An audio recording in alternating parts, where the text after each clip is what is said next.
Okay. So I'm Valerie O'Brien. I'm a lieutenant back in our detective bureau.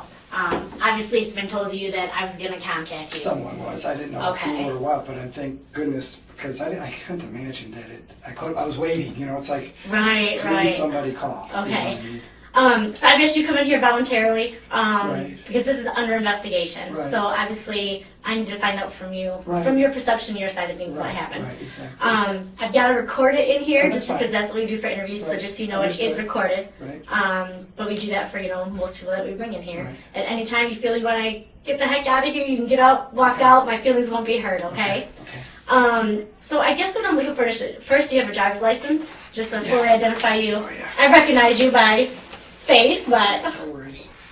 Do you need to take it out? thank you. Do you need my faculty card? Nope, that's okay. And this is your current address still?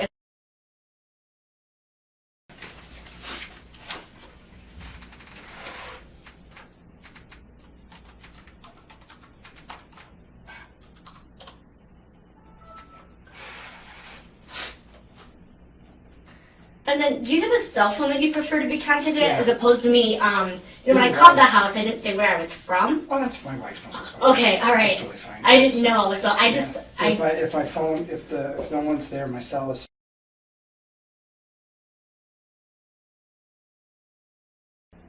all right. And then I had sent you an email too, which you obviously can disregard. Oh, So, okay. I'm not good at emails. no, that's all right. But, Sometimes yeah. some people are, and sometimes Yeah. some people aren't.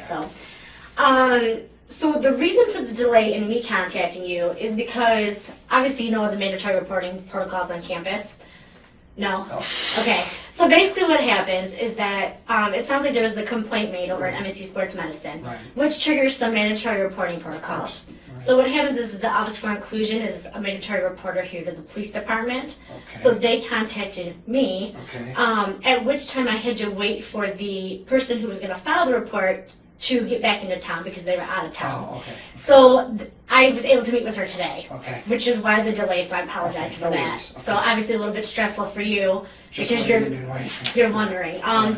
And so what I also do is I ask Office for Inclusion to kind of hold off, so to speak, because I like to put any type of police investigation in front of an administrative investigation. But Right. obviously you probably feel the other is more important because it's Well, affecting your employment. everything. Well, it's affecting her. That's my, Right. It's like I want to make sure that this gets resolved so that there's better understanding. Okay, that to me, everything else is irrelevant. It's really, I feel like horrid that she would feel that way, and that's why I'm like, I gotta get some resolution so Right. that I know that I'm not allowed to talk to her and everything. But it's good to talk. It's good to talk. So what is your, and again, I'm kind of coming in the middle of this, what is your status then? And your employment has nothing to do with my investigation. That'll be with the Office for Inclusion. That's fine. So what is your, I had called the office earlier. Again, I didn't say who I was, Yeah, but okay. they had said you were out of the office for 5.5 weeks, so I assume. That was the dean to make sure that, until this investigation was over. Okay. You know what I mean? That's appropriate. That's understandable and Okay. understandable, right? So I'm doing my autism research right now. So I said, go do your research. I'm working on some development of classes. Okay, so you're just working from home Right, in the exactly. meantime? Right. Okay, pending a resolution of the university's investigation, I assume? Right. That to me is the appropriate thing. If someone says that, then I shouldn't be in contact with patients. You know what I mean? So this is a Right. voluntary, totally voluntary. Okay. It's like, I sat down and talked with the dean over lunch hour on Friday. Okay. And we said, you know what, this is probably the smartest thing. So because, that's, if someone is saying that, then it's hard because I'm used to being on the other side. Right. I'm the advocate, you know what I mean? Right. And I'm like, no, then that is totally appropriate, So Okay. that's why we're doing this more as a voluntary, thing so that we don't have, why was he still seeing patients? Right, obviously from a liability standpoint for the university. Yeah, so that's. Well, it's great that appropriate. your understanding of that, obviously. I would encourage it. Right. So my disclaimer is I talk fast. So obviously you can okay. probably already tell that. So if you need me to slow down, you got any questions, let me know. And I've had a lot of coffee today, so my caffeine is kicked in. So basically what I'd like to start is Sure. what you already know. So why don't we start with that, because it sounds like there's been some conversations that have already taken place. So I'd like to know what you know. What I was told was that, the patient was concerned that I was inappropriately touching her and didn't understand why. You know, Okay. like he was touching me in my private areas, and she didn't understand why. And those are two things that confuse me because I do this on a regular basis. This is a treatment that I lecture on. I lecture on not only here at Michigan State to the fellows and residents and medical students, but to national organizations, international. I was the keynote guest speaker in Australia to the Australian Olympic Sports Medicine for this very technique. They gave me 2 hours to lecture on it. That's why I wanted to show you the videos, because there's no question I was touching her in private areas. That's what I do. I mean, but and I have stayed off the EMR. Do you know what EMR is? No. Electronic medical records, Okay. So that's like her chart. Okay. So I have stayed out of her chart. Okay. So I don't want to. Since she came in. Yeah, because I don't want to be like, oh, he doctored or whatever. So it should state in there even that, I talked about this process. You know what I mean? And then for me, I'm a type of doctor that spends, believe it or not, 30 minutes is the quickest appointment that you're going to have with me. Okay. It's 30 to 60 minutes, okay, because I do a lot of hands-on and I do a lot of mentoring. I do a lot of talking, okay? So, in her situation, that's why I'm beating myself up. I'm like, where did I go wrong? How did I not know that she was uncomfortable? That's the bizarre thing to me. Okay. It doesn't, that's why I'm like, what signs was I missing? So that's what we're here for today, obviously, right? Yeah. So 2 sides to every story. Right. What didn't I feel or perceive that she was feeling that I didn't get? Because if you touch someone wrong, they should tighten up. If you touch someone, and this is what I lecture on too, it's like if you do something that's inappropriate, their body reflexively is going to respond. And I didn't sense anything like that. You know what I mean? And that's why, okay, well, maybe I was just talking too much, because I talk and. That's what she's saying. Yeah.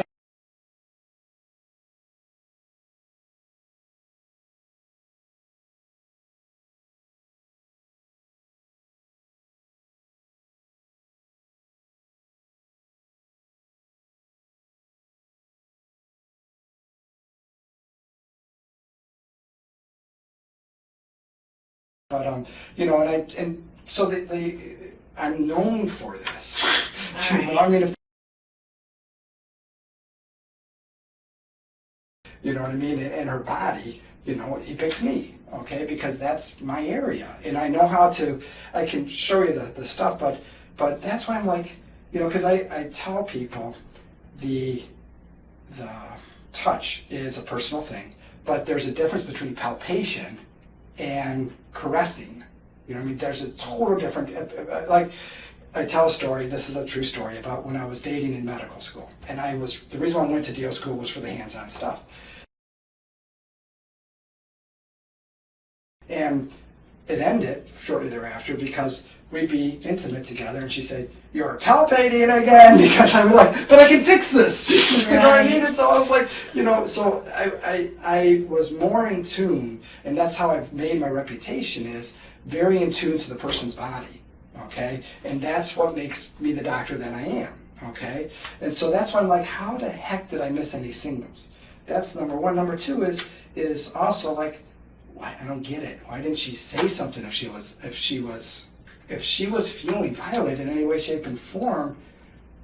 There was no communication to me. And that's why I'm like, what? Am I blind? Am I deaf? Didn't I hear or see anything? And she never, and she felt better. My understanding was when she was done that, because when I'm working on people, it's like, okay, how's it feel now? Number one, number two, what feels better? You know what I mean? And the pain was going away. She was getting better. And so if I'm resolving a problem and in constant communication with the patient talking, I don't get why she just didn't come out and say something. Okay? So those were my frustrations that I'm going over, because I obviously, if this happens once, it could happen again. I've been doing this for 15 years or whatever, and so wake up, have you gotten too comfortable? Are you too relaxed about it? And I'm like, the only thing that I can think of is that I was trying to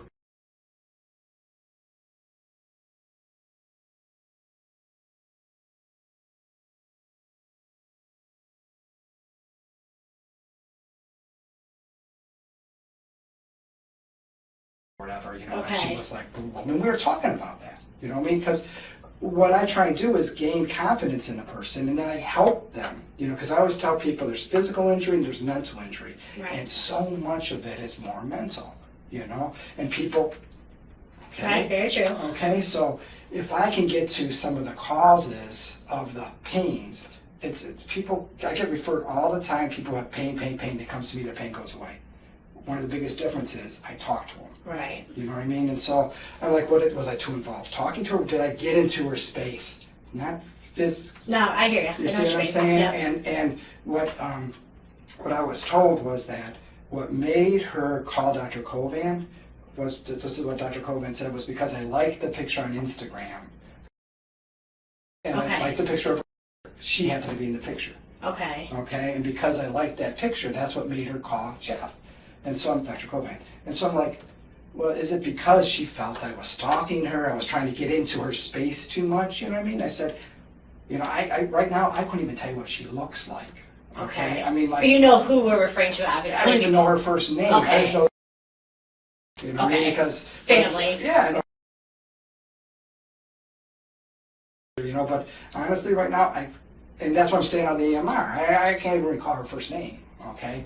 But it's like, what the heck, you know? So I'm trying to think to myself, you really screwed up because you got into her, you broke into a space that she didn't want you to break into. You know, from my thought is from a mental standpoint that then clicked off, well, maybe this wasn't a therapeutic or medical touch. Right, which that definitely could be part of the reason why she thinks right, and why she's reporting what she is, which that is a portion of it. Right. So, what specifically did Dr. Kovan tell you that so is he the only one that spoke to you about this? Dr. Kovan told me, then Dr. Gietzel, he's our clinical director. Okay. Right. So, and then of course the dean.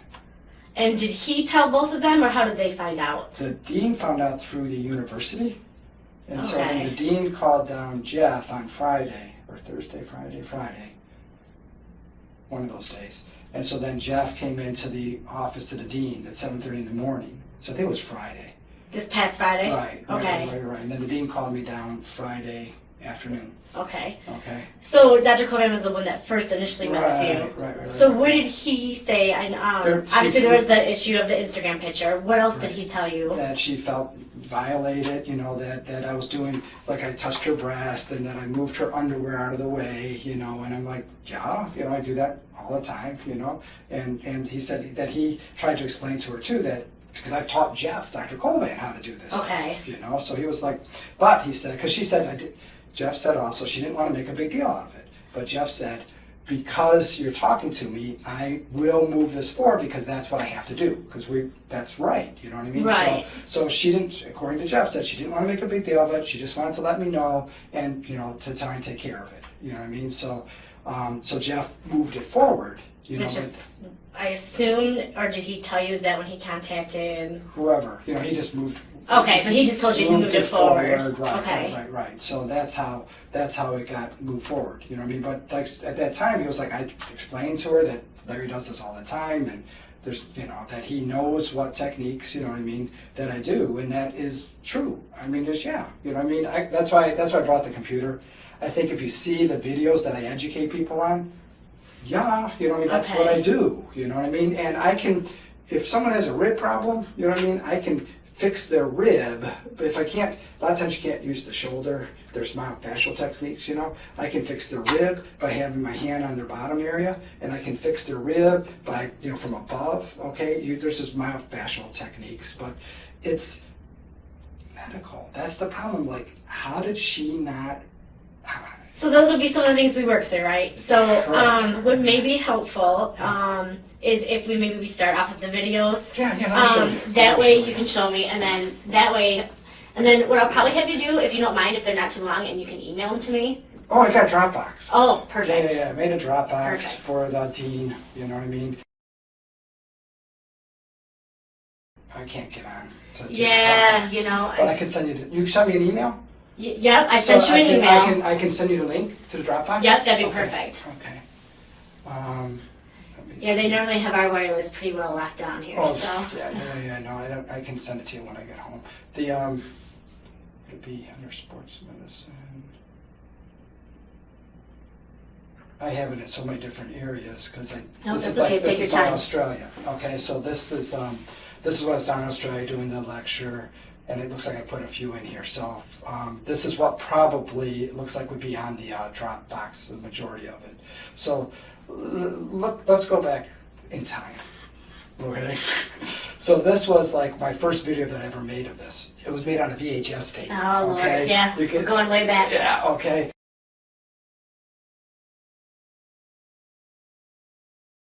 Okay, so her parents are in the room, and I wanted to give this lecture. So she volunteered. It's the first time I ever met her.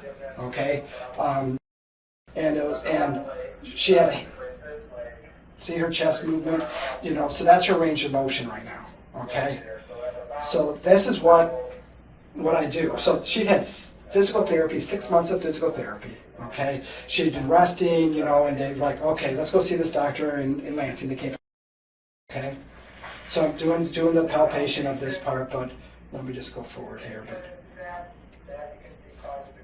you can see where my hand is going here now, but that's nothing compared to what I'll show you.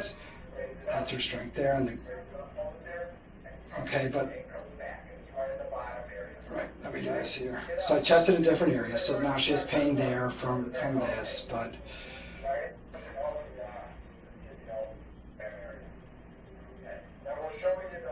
So okay, so now I'm doing one of her leg treatment, okay.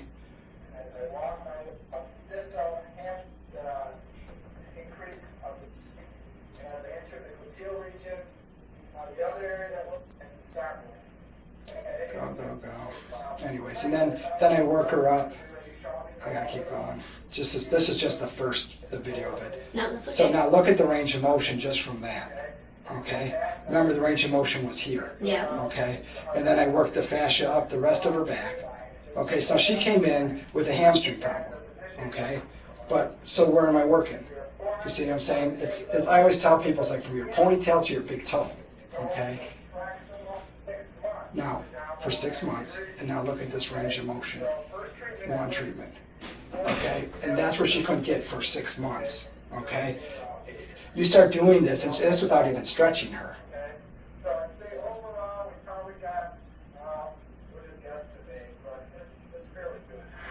Okay.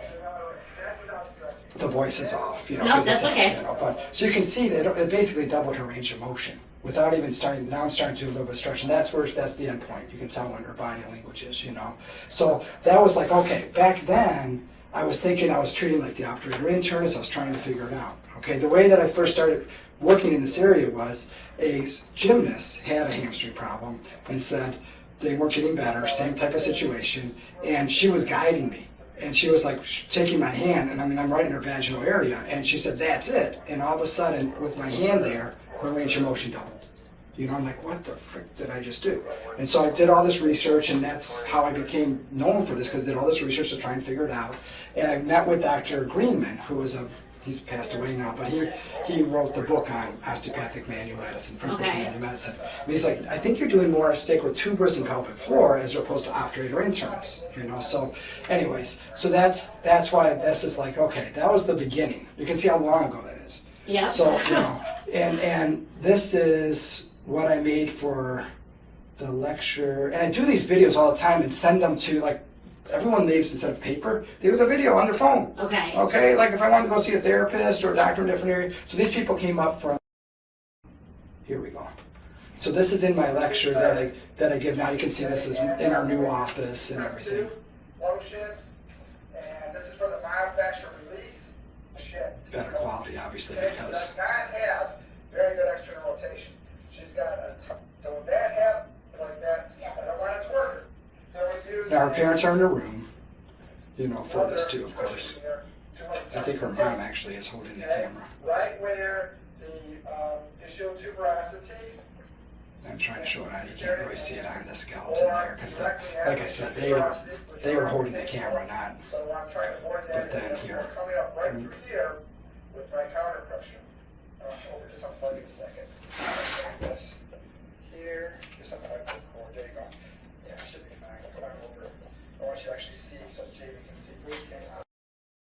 Okay. Okay, so now, here is like where the leotard line would be if she's wearing a leotard. She's got a little tape. She's been taping her sacrotuberous ligament with It's one of kinesis the tape. things I invented with that tape job too. And here's your tuberosity. You're sore right here, correct? Okay? So I'm going to come more towards the rectum. Any pain? No. Okay, so it doesn't hurt there when I push. I'm pushing at about a 45-degree angle. That's where I'm going to put my pressure. And maybe up towards the tailbone a little bit more as I come up. But this is my hand placement. Sometimes my hand has to be actually down here or I come across. So I'm on the Pubic symphysis. Okay. Okay? And my hand supporting the pubic symphysis in the front. In the front. Yeah. Okay, I mean, yeah, I'm touching her areas. You know what I mean? That's reality. You know what I mean? That's Sometimes I actually have to grab right here to apply that treatment process. Okay? So now I'm going to have you guys come back over here just so they can see really. okay. So that is now what that's showing like hand placement. But what you can do with that, here's like IT band, pelvic floor. Let me go up to here's like ribs. I think. Okay, ready? All right, ready? So now we're going to work Just from update it the again. outside up because she has that butt head connection where she had the pain when she flexed her neck. So I'm going to check her here now. So my other hand you can't see, but it's in the inner rectovaginal area. So working half of the spine. Okay? Reverse ligament. Oh wait, okay, this would be testing her. Okay, so listen to what she's saying. Now, again, I'm going to bring her leg slightly out. She's Okay? saying it now. I'm going to push on the tush. I'm going to bring her leg slightly out. Go back further. Okay, now, again, I'm going to bring her leg slightly out. Go back further. Okay? This Yep. So her pain. paraspinal This is what I want to hear you say. Yep. Pain, yes, pain, yes. Did you hear that? Just Mhm. briefly. That's what I'm doing up. So where's her pain? Is there pain? Is there pain? Is there pain? She had pain the whole way up, okay? And now I put my hand. To the ischial rectal fossa or the sacrotuberous ligament. Ready? No. So the pain goes away. Okay. You see what I'm saying? All the way up. Just by putting pressure on the sacrotuberous ligament. Now, her paraspinal muscles have relaxed. What I'm treating. And that's what I've been doing with her. Is like, does it hurt now? Does it hurt now? And I Okay. changed from those different hand positions. Pain doesn't hurt? Okay. You know, so I'll take a deep breath, you know, and then I hold it and work it out. You know, so that's what I'm getting at. Is like, I get her in a position that doesn't hurt. You know, the pain's going away, and I'm talking the whole time. That's when I'm like, if I put her in a position that made the pain go away, and my hand is down there, there's no question about it. Right, obviously I can see that. You know, why? So after this, then we'll roll her over and check her. But it's a- motion, see how much further we It's can a go. conversation too. You know what I mean? Number one, number two, you know, which feels better. And then I do this because I treat them seated, standing. So like here is even. This is the side. She was okay when I see her leg. All I want to do is put her hands back behind her like this. She's doing this long time. Now, if we do both here, it goes away, right? Okay, Pain. put your head back down. Pain Head comes comes back. back. Punch Okay. the foot. Pain goes away. That shows you how the fascia between above and below. Okay, so what this tells me is that she needs to be fascially released from But now the the- so when you're more on the figure. I'll say down. I'll say down as you're walking. Okay. She's got a stabilized side joint. You shorten the stride, Throw the shorten head in here. and you long exit I'm not distraction. gonna do it That's right now. joint good. So that needs to be mobile. Just let There. it Okay, now watch. hold to the side. Sacrotuberous ligament, you Okay. rise and applying pressure this way. So I'm pulling out. So my hand's here, okay? She's sitting and I'm pulling this way. So she's going to be sitting on my hand. Now, I didn't do this with her, but I'm just showing you that, you know, I do this in so many different positions. I do it standing too, okay? So now, she's legit sitting on my hand, okay? Coming up, you know, so you know bone to sit bone. Yeah. So my fingers are on the inside of that, between the two sit bones, pulling this way, okay? Okay, now bring your leg up, straighten out. Any pain? What's that? Yeah. That hurts? Change my position.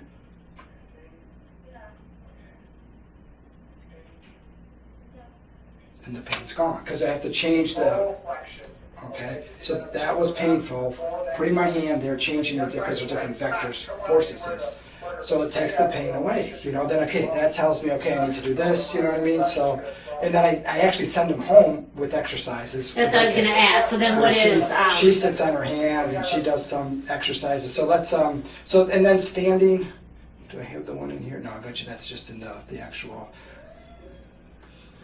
this is like Botsford. I mean, I've done this lecture so many times. Let's just do Botsford. Is that, yeah, let's see if Botsford shows us the whatchamacallit one. Hello.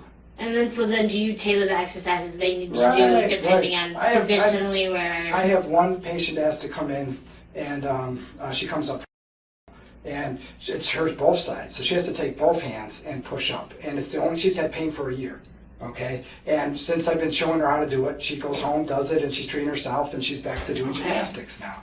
But it's because of all these nerves that pass through here too. Anyway, so this is, oh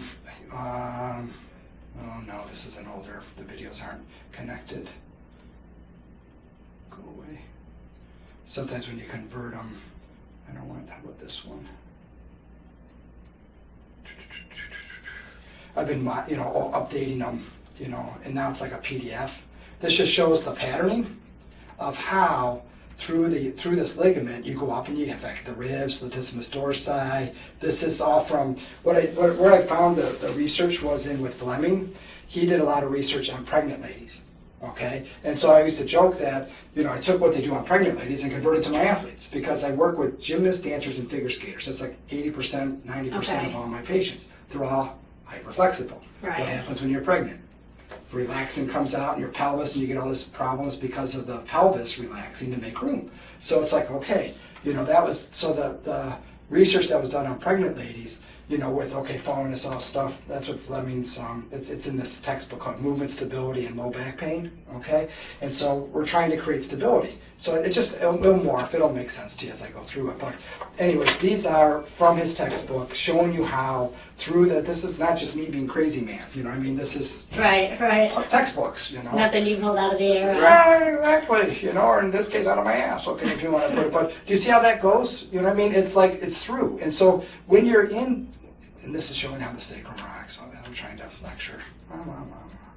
Okay, gait, how the gait is affected. There we go. So you can see how those videos are in the lecture presentation. And the slump test, where's this? Oh, like this. This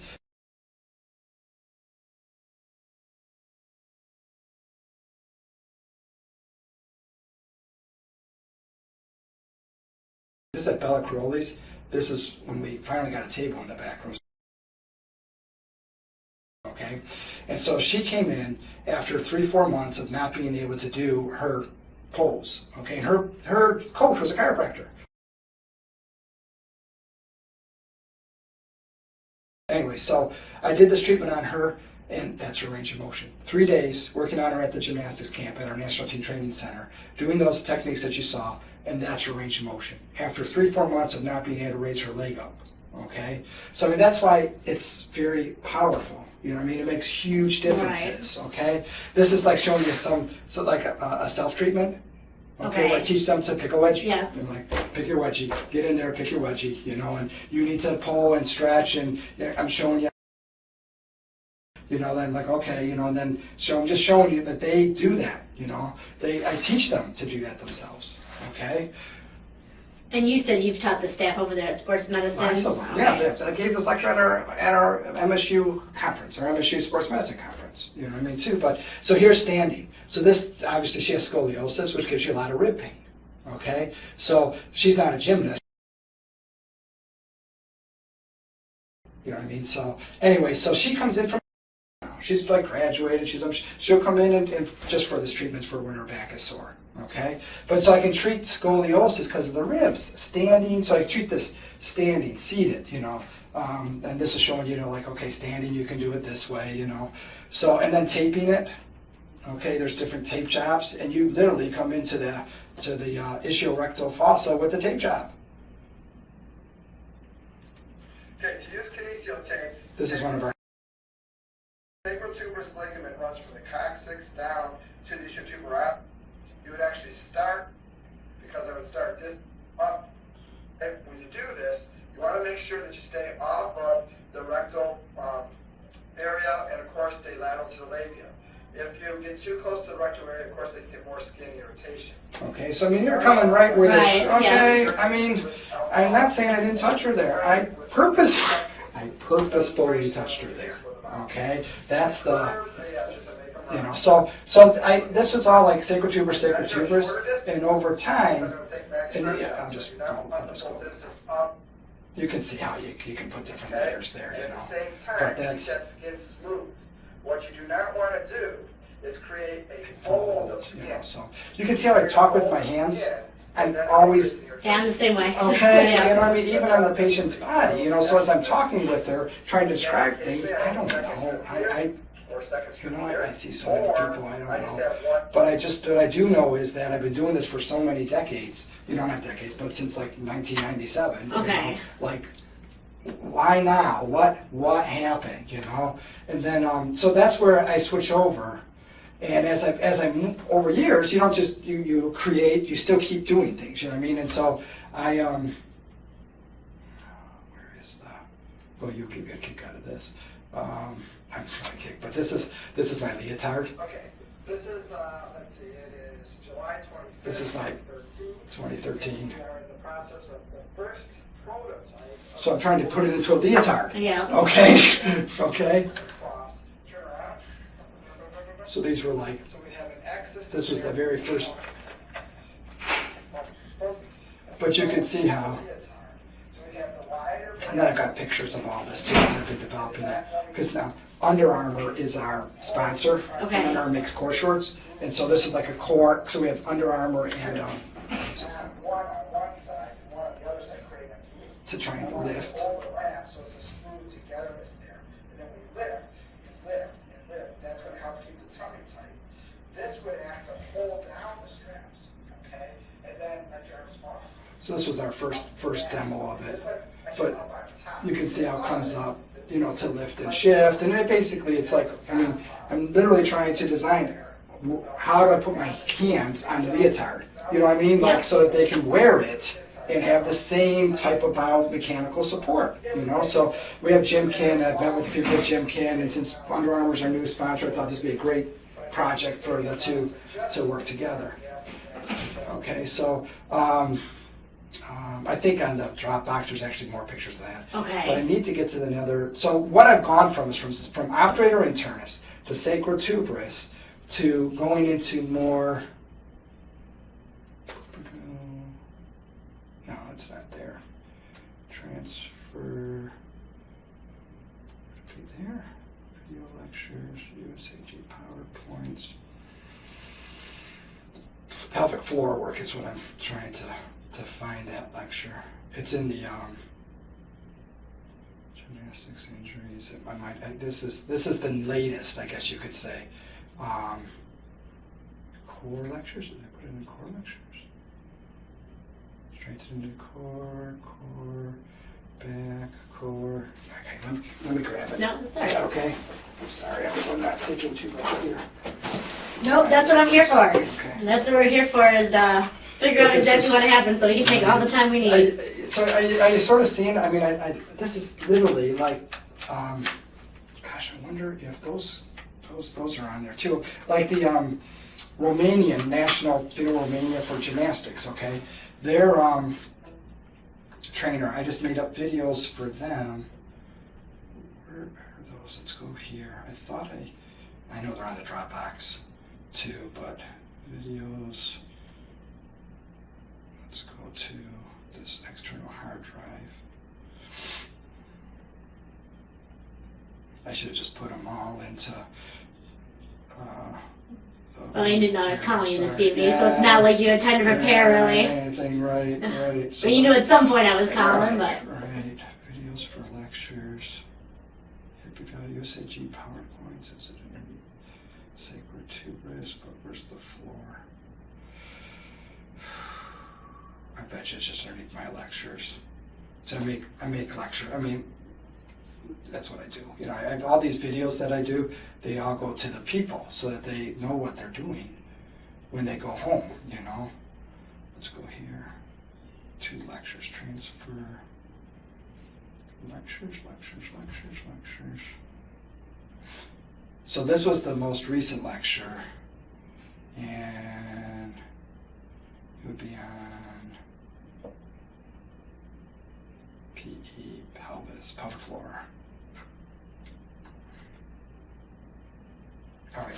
So this I gave at USA Gymnastics National Congress, okay, and I gave it also at the last year's MSU Annual Sports Medicine Conference, okay? So that's why it's like, okay, the grand junction was the sacrotuberous ligament, okay? And then I do a lot of pelvic floor work because gymnasts have a lot of urinary incontinence, the force of pounding, and their urethra's small and they pee. I don't know if you've ever jumped and peed, you know, but sometimes when I run. Right. Yeah. So gymnasts are like known for that, you know. So I talk about urinary incontinence and all that stuff, and but this is where I get into more like the culture of it. Okay. Yeah, there you go. You know, the PP problem is a don't ask, don't tell issue, because literally we have to do like PP interventions at times because the little one has a PP problem and we got to talk to him about it. But okay, so this is like, you know what I mean? Because she actually hurt her hamstring up high, you know what I mean? But she's like her hoo-ha, you know what I mean? So she who must not be named. It's like I try and been educating people about these techniques, you know what I mean? It's like everyone can't even say the word vagina, you know what I mean? It's like, hello, you know, you're medical professionals, you know what I mean? Like I've sent people for intravaginal pelvic floor work to Sparrow Hospital. Sometimes you actually have to go intravaginal, you know, too, for this stuff. And so, anyway, so I'm going through the anatomy of this stuff and trying to explain how the muscles, like I've had kids actually strain these individual muscles that I found from physical exam, and people are like, you're full of crap. I do an MRI, they sprain that muscle. I know this area, you know, it's whatever. That's MRI. So what we try and do is we actually teach them to use their pelvic floor muscles, because if they use their pelvic floor muscles right, it actually increases their core stability. So it's when I'm in the pelvic floor area for this obturator and sacrotuberous ligament, you can't help but affect the pelvic floor. And the pelvic floor is known to actually, if you have this more stable use of your pelvic floor, it actually increases your core stability. So I tell people the core to the core is the floor. Start with the core by using your floor. Okay? So I'm trying to educate people on how to use the floor, and because that's what I figure I'm doing a lot of times is even though I'm there, I'm affecting the floor. And if I can get the floor to contract well, then I can get their their back muscles to work properly. Okay? So I talk about Kegel muscles, you know, so this is part of their exercise programs.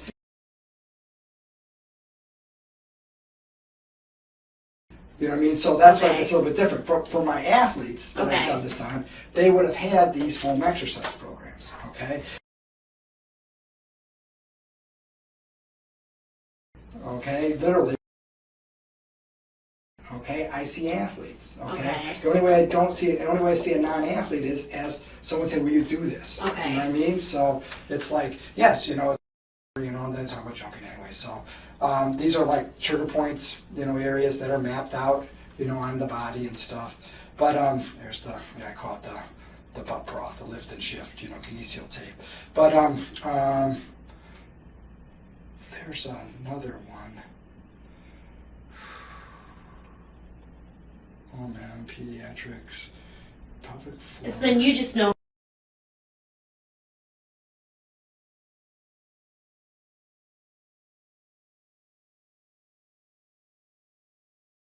You know what I mean? So, you know, that's why I'm like, you know, I'm missing the ones for the Romanian gym, the Romanian doctor too. I know they're around here someplace, but I don't think has it at the end. This is another lecture this is the American Osteopathic Academy of Sports Medicine. It's the national sports medicine, like all the doctors of sports medicine doctors in the country. There's 2 more gymnasts that I had done it on too, and look at the range of motion afterwards. But anyway, so understanding the biomechanics of a single ligament makes a big difference. There's more that you'll see in the Dropbox. Okay. You'll see I mean, I'm pretty graphic in the videos, okay? And Which the is ones obviously where- going to be helpful to the investigation. And the Yeah. other videos actually talk about, and that's, I know they're on there. This is starting to irritate me just a little bit because I'm like, where the heck did I put them? It'll be, here's the, did it load up? Yes, I was loading up to send some more stuff today. But it'll be, I think underneath this, it'll be like a sacred tuberous, okay, just to let you know, hey, can I actually do this? No, that's not all of them. What happened? I thought I better add those ones with the Romanian gymnast. Okay, Larry, bear with me. No, you're fine. But that's why I'm like, you know, I'm like, I do this is what I do. Why didn't I get the idea that she was viewing, you know, because I have to feel, I mean, like, I do this on minors, you know what I mean, with their parent in the room, of course, but you have to be able to communicate, you have to be able to sense what the heck is going on, and why I didn't get that feeling from her is beyond me, and and that's a question, I guess, that I can't answer because I'm not talking with her, but she did not vocalize anything to me that she was feeling offended. If anything, like I said, she was feeling like I was, yes, you know, I feel better. Okay, so that's why I'm like, if she's feeling better, what tipped her off to start thinking like, what the heck is this guy doing? You know, and that's, this is just going to be irritating now. Yeah, if you can't find him now, that's okay. You know, Okay. it's Go ahead. I can look while you're talking more. You know. So for more questions. when Dr. Kogan initially talked to you about this, so it seems like there was some time that went by from when he initially talked to you to when you were talked to again. Mhm. When he initially talked to you and you guys had your conversation, what was the resolution or outcome of that conversation? So he tells you, hey, you know, she comes in here. Right. I wasn't that worried about it. I mean, at Okay. that point, because he had said he explained it to her, and she didn't want to make a big deal of it. Was his words. Okay. You know what I mean? But he said he had to move it up the chain. You know And what I that mean? he So explained the procedure to her when you say he explained he it to explained her? it to her. I can't Okay. talk for him. No, but I'm just curious if saying he that's told what you. He said is that I tried to explain to her what you do. You know what I mean? Okay. And so those were his words, you know what I mean, or paraphrasing because I can't remember word No, for that's word, okay. but, you know, and she didn't want to make a big deal of it. And so those are the three things was that I remember from our conversation or four things was, it was after the Instagram picture and the moving of the underwear and moving of her breast, and because I was treating her ribs area, and then that she didn't want to make a big deal of it, but she thought she needed to talk to Jeff about it, and then Jeff saying that, you know, appreciate what you're telling me, so I will move this up the chain. Okay. Okay, so that was like the. So then it was just kind of left open-ended for him to There follow was back up with you? nothing else that happened. There was no conversation until Friday. Okay. Okay, it was just so I figured, okay, nothing ever happened, you know what I mean, like, you know, then once it did actually then make it up the chain, and the dean called in Jeff Friday morning, that's when it's like, okay, so obviously she's making more of a deal of it, you know what I mean, than not wanting to make a big deal of it. And I told Jeff at that time, I said, if she felt that way, I would encourage her to say things. You know, if she were to talk to me, you know, to say that some doctor did something, I said, you need to discuss this. You know what I mean? Because that's what I am, more of the patient advocate than anything else. It's my role. That's me. I don't know how else to say it. It's like me. You know, Right. Everyone has their own style. Yeah, well, Yep. it's not just style, it's you. You know what I mean, as a person? To be able to do this stuff, and to be able to do this stuff for so long, if you don't have patient confidence and patient trust, you would have had my ass in here how many times? Right. Okay, especially when I'm doing this on 10-year-olds, 12-year-olds, okay, with their parents there, but I'm obviously doing a doggone good job explaining things, okay, because what? You know Yes, what I mean? that was going to be one of my questions, obviously. So there's never been any complaints that you're aware of prior to this one, and obviously you're videotaping things here. You're doing lectures on it. Right. Well, this has been going on for forever. You know what I mean? Like, not forever, but the videos, you can see I've been videoing and changing and adapting. So I keep so that it's transforming. You know, from being just the operator intern to sacral tuberous to pelvic floor. You know what I mean? So all of that is the fulmination. the end point. I guess I can't find it. No, that's okay. Don't worry about it. But you want to see the ones with the, and listen to the words that I'm saying too, okay? And just watch my body movements, okay? When I'm checking things, you know, when my hands are on the patient, please watch, because I could see how she's massaging my breast. No, I'm like, how's that there now? How's that there? You'll see my hands move, okay? It's talking with my hands. It's how's that feel there now? It's like I tell people, you don't want to use left, right, or to your left, or you move it so they know what you're talking about. They can sense movement, right? So if I try to describe how does my left hand feel next to your right, you know, no. Right. But if I go like this, you know what I'm talking about, okay? So it's the way that I communicate because your hands are on them. So that is exactly what we're talking about. So was there more details given to you on Friday then? Did they go over, because you said, hey, you know, they came back. On Friday, what the dean said was that it's been moved up the chain and that this could become a police issue, or it's, you know, that it could become a police issue if she chooses to file a police report or whatever, you know, and that because of that, it'd be in your best interest, in our best interest, if we don't have you see patients right now, because which makes sense, like you said. Well, yeah, and I'm like, sure. He goes, you know, so you take the time that we need. You know, I said you could do the research, do the academic, you know, work that I'm doing. You know, so I said that's exactly. You know what I mean? So I'm not even going to the high school. You know, I go to I'm Holt High School's team doctor. I'm the team doctor at Twist Stars. You know what I mean? So it's like, okay, you know. So I guess that's where I'm getting at is, what communication did I miss that she was trying to tell me? Okay, did she say anything about verbalizing that I feel uncomfortable or anything like that? Because if she did, I didn't hear it. So those are some of the things that I'll go over with you. I can go over in very fine detail into what she said. So I'm not going to hide anything from you. There's not going to be any secrets. I'll go over all that stuff with you. Okay. I just wanted to know kind of what you knew up front, and then obviously I wanted to see the videos because what I'm seeing in these videos is basically very similar to what she is telling me happened. That's what I do. Yep. So that is why I wanted to see those first to say, okay, are we on the same page? Are we talking about the same thing from the get-go? Which we are talking about the same thing by seeing those. So it'll be very important for me to get those videos, and especially the ones, if you have ones in more detail, like you said, are a little more graphic. I sent to the whatchamacallit, to Romania. Okay. You know, so those were just done for 2013 European, so last summer. Okay. So getting ready for the 2013 European Championships, and was having a problem, and so they contacted me to say, hey, you know, what can you do to help? I mean, England, Canada, Germany. I mean, Right. This is what I do. Okay, I'm not saying that yes, I'm there, and yes, it's medical. It's not. I don't know how else to say it, but I'm totally taken by surprise, but at the same time feel like crap that someone would feel that I was doing something inappropriate to them. Because this is how I make my living. This is what I do. I've helped scores of people by doing these personal issues. Which is good to hear. It's good to hear that you feel bad that she feels that way. Yeah, because I feel like this little deviant, you know what I mean? And that's not right. And that's not...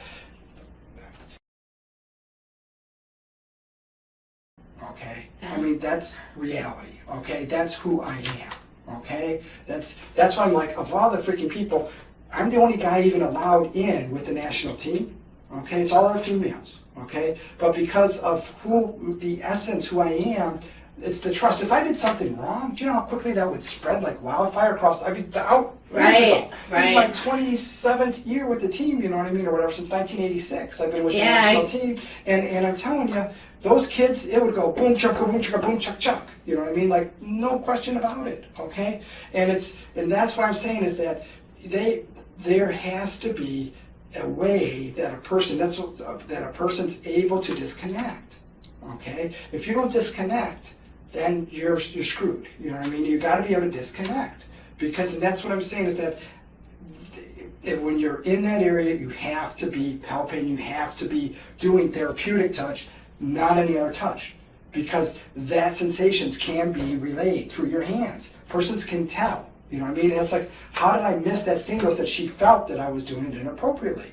Was I really that off that day or what? You know, that's my issue. And it's hard because it was so long ago, you know what I mean? But it's what I do all the time. So was I tired? I'm like, okay, did I get to sleep that night? Did I, you know what I mean? I'm just trying to figure out, was I off? Was I wasn't sick? You know what I mean? I only get 5 hours of sleep usually a night anyways, you know, but that's normal. Like, did I get less than that night? You know, what made me out of sync? What made me not be able to recognize that I was making a patient uncomfortable? Okay? So generally, do they verbalize that, or a combination thereof? There has been a few times where that has been brought up, okay? And in each and every time there was sexual abuse. Okay. So that's what I'm saying is when they're uncomfortable like that, there's been 3 cases, and all 3 of them were sexually abused. Okay, so that's why I'm like, yeah. Okay, that's why I'm like, okay, is there something more? What am I missing? Because that's what I'm thinking all the time. Okay, if someone's tensing up or having an issue with this, my first inclination is, were they ever sexually abused?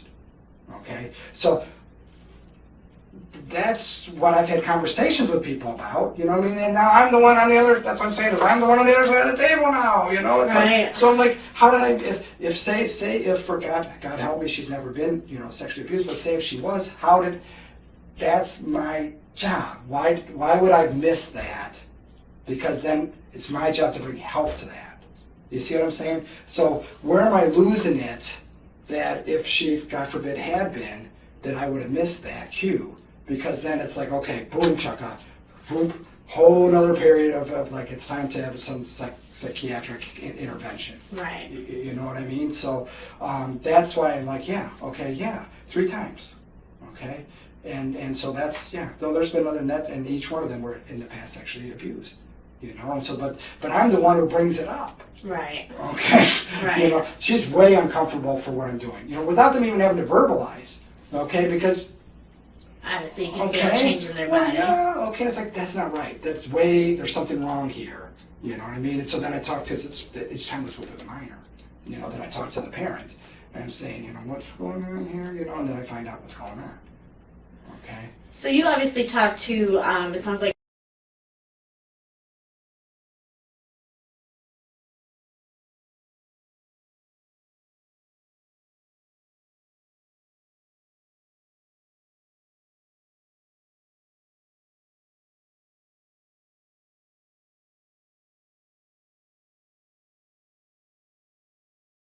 okay. So I just was waiting since Friday when I heard that it did go forward to have this conversation, because I don't want her to mentally be going through what someone would be going through when they think that they've been sexually violated. Okay? That's the problem that I'm facing, is that it's a dichotomy for me. It's like, I'm the person that usually puts the arm around them, not the one who's you know, doing the wrong thing. That's the dichotomy that I'm stuck in. And you're right.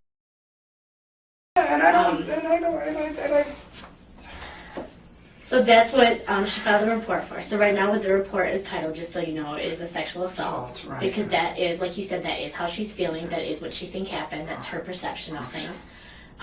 So there's a couple different times that she's feeling that you sexually assaulted her throughout the examination. Okay. She did say everything that you were telling me is along what she said. Hey, it was a lengthy examination. Right. Went through these exercises. Right. You were working on basically her whole entire body. Right. So, you know, everything you're walking me through over here and you're showing me is everything that she was telling me. What she is saying, and you use the words, the same words she used, that she's saying that. Right. And then she said that she felt like that you were massaging her breast and that was not part of the manipulation that you were doing. Okay. So that'd be the first piece. Right. Okay. So if you want to talk about that first piece as what it is you were doing. Right. When you're working ribs, okay, if you can't use the arm, if your shoulder, you know, it's like, okay, the muscle energy part, I'll crack a back, okay, so we crack a back, crack a neck, you know, the usual stuff, and then we try to do push against me, and then you do stretches, okay, so when I'm doing stretches, okay, you're on the Yeah, and again, if you have videos of that too, that would be helpful. Let me show you here. Not that you necessarily have videos of everything, but. I teach the ribs. I gotta find where I'm at. Sorry. Videos transfer. I go back to transfer. Not a lot of people like to treat the ribs, and because I work with the crew athletes, I treat a lot of ribs because the crew athletes, have rib issues, obviously. But that's what I mean. So that's another area that I do a ton of lecturing on because I treat it a lot. I'm in the wrong. I gotta go to. I took stuff off my computer was getting too big, so that's why I got the external hard drive going. Let's go to the external hard drive.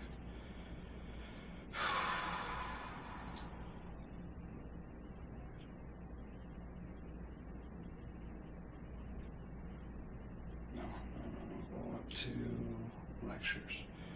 lectures and articles. OMM.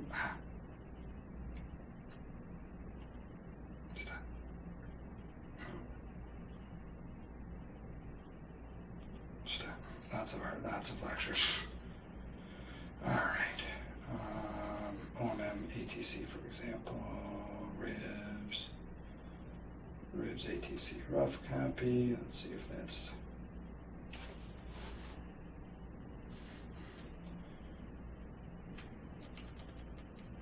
Okay, so like this is Dr. Greenman, like I was talking about. Okay, so you can see his hand placements.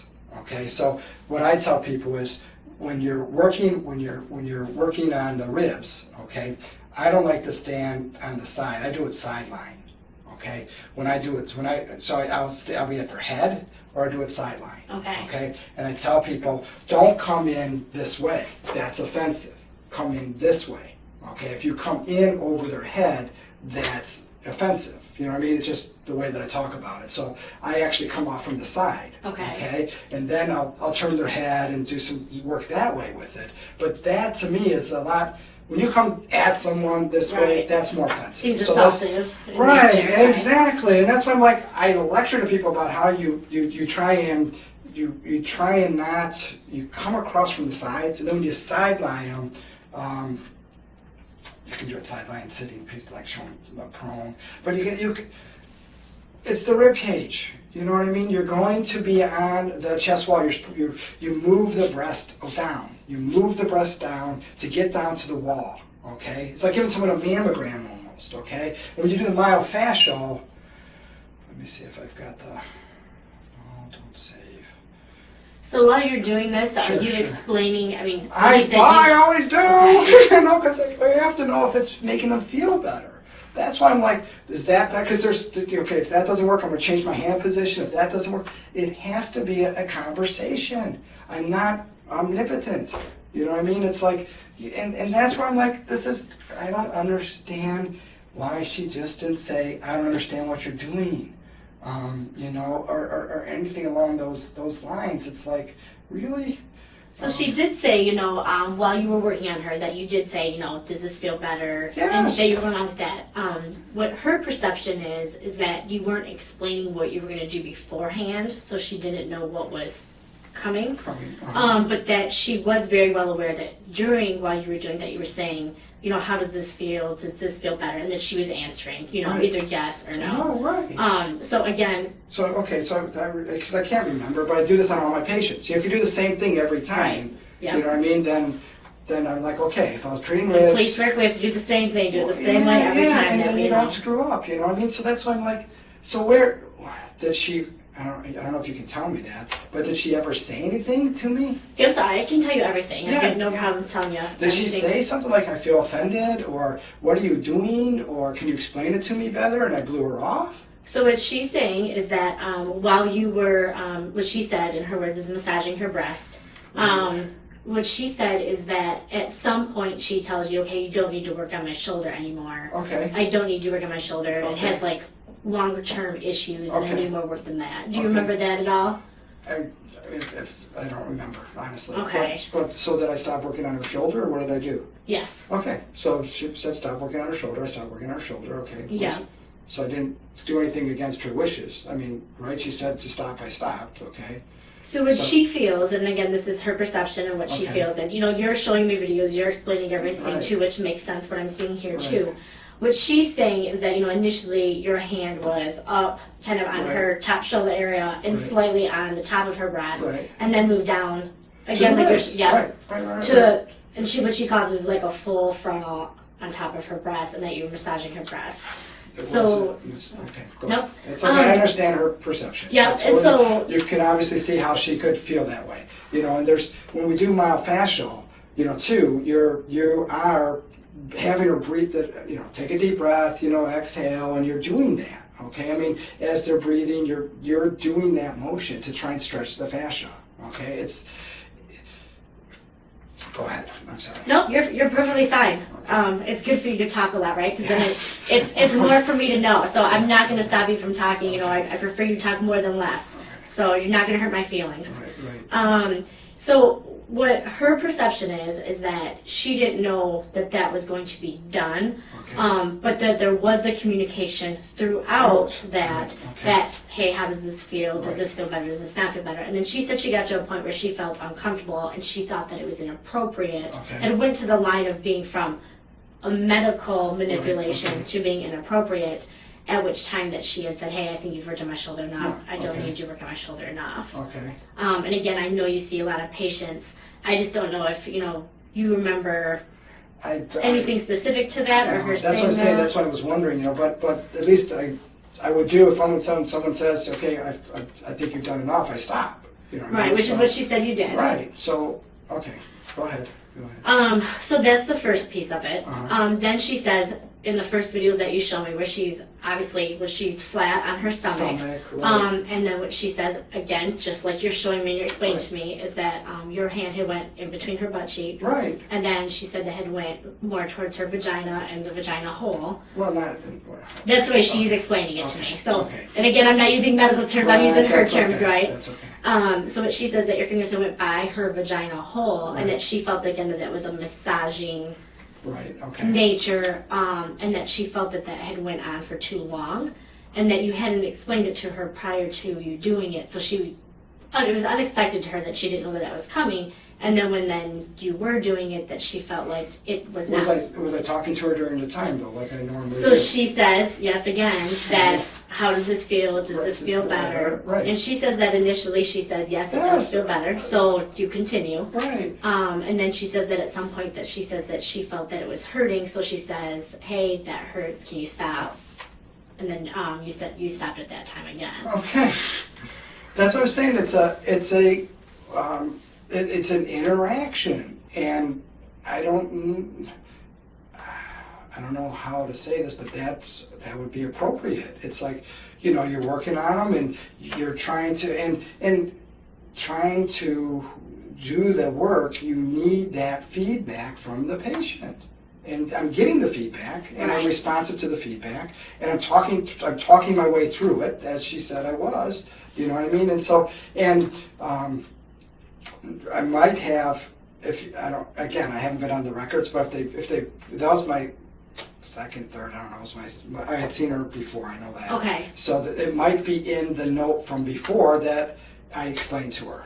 Okay, so if you check the notes, okay, and see, you know what I mean, if there is check the notes and see, you know what I mean, if it's, well, maybe, because sometimes I'll do that, if it's a repeat patient, I don't explain it all over again, because I explained it the first time, you know what I mean, so that's what I'm saying. It's So like, had you done this type of...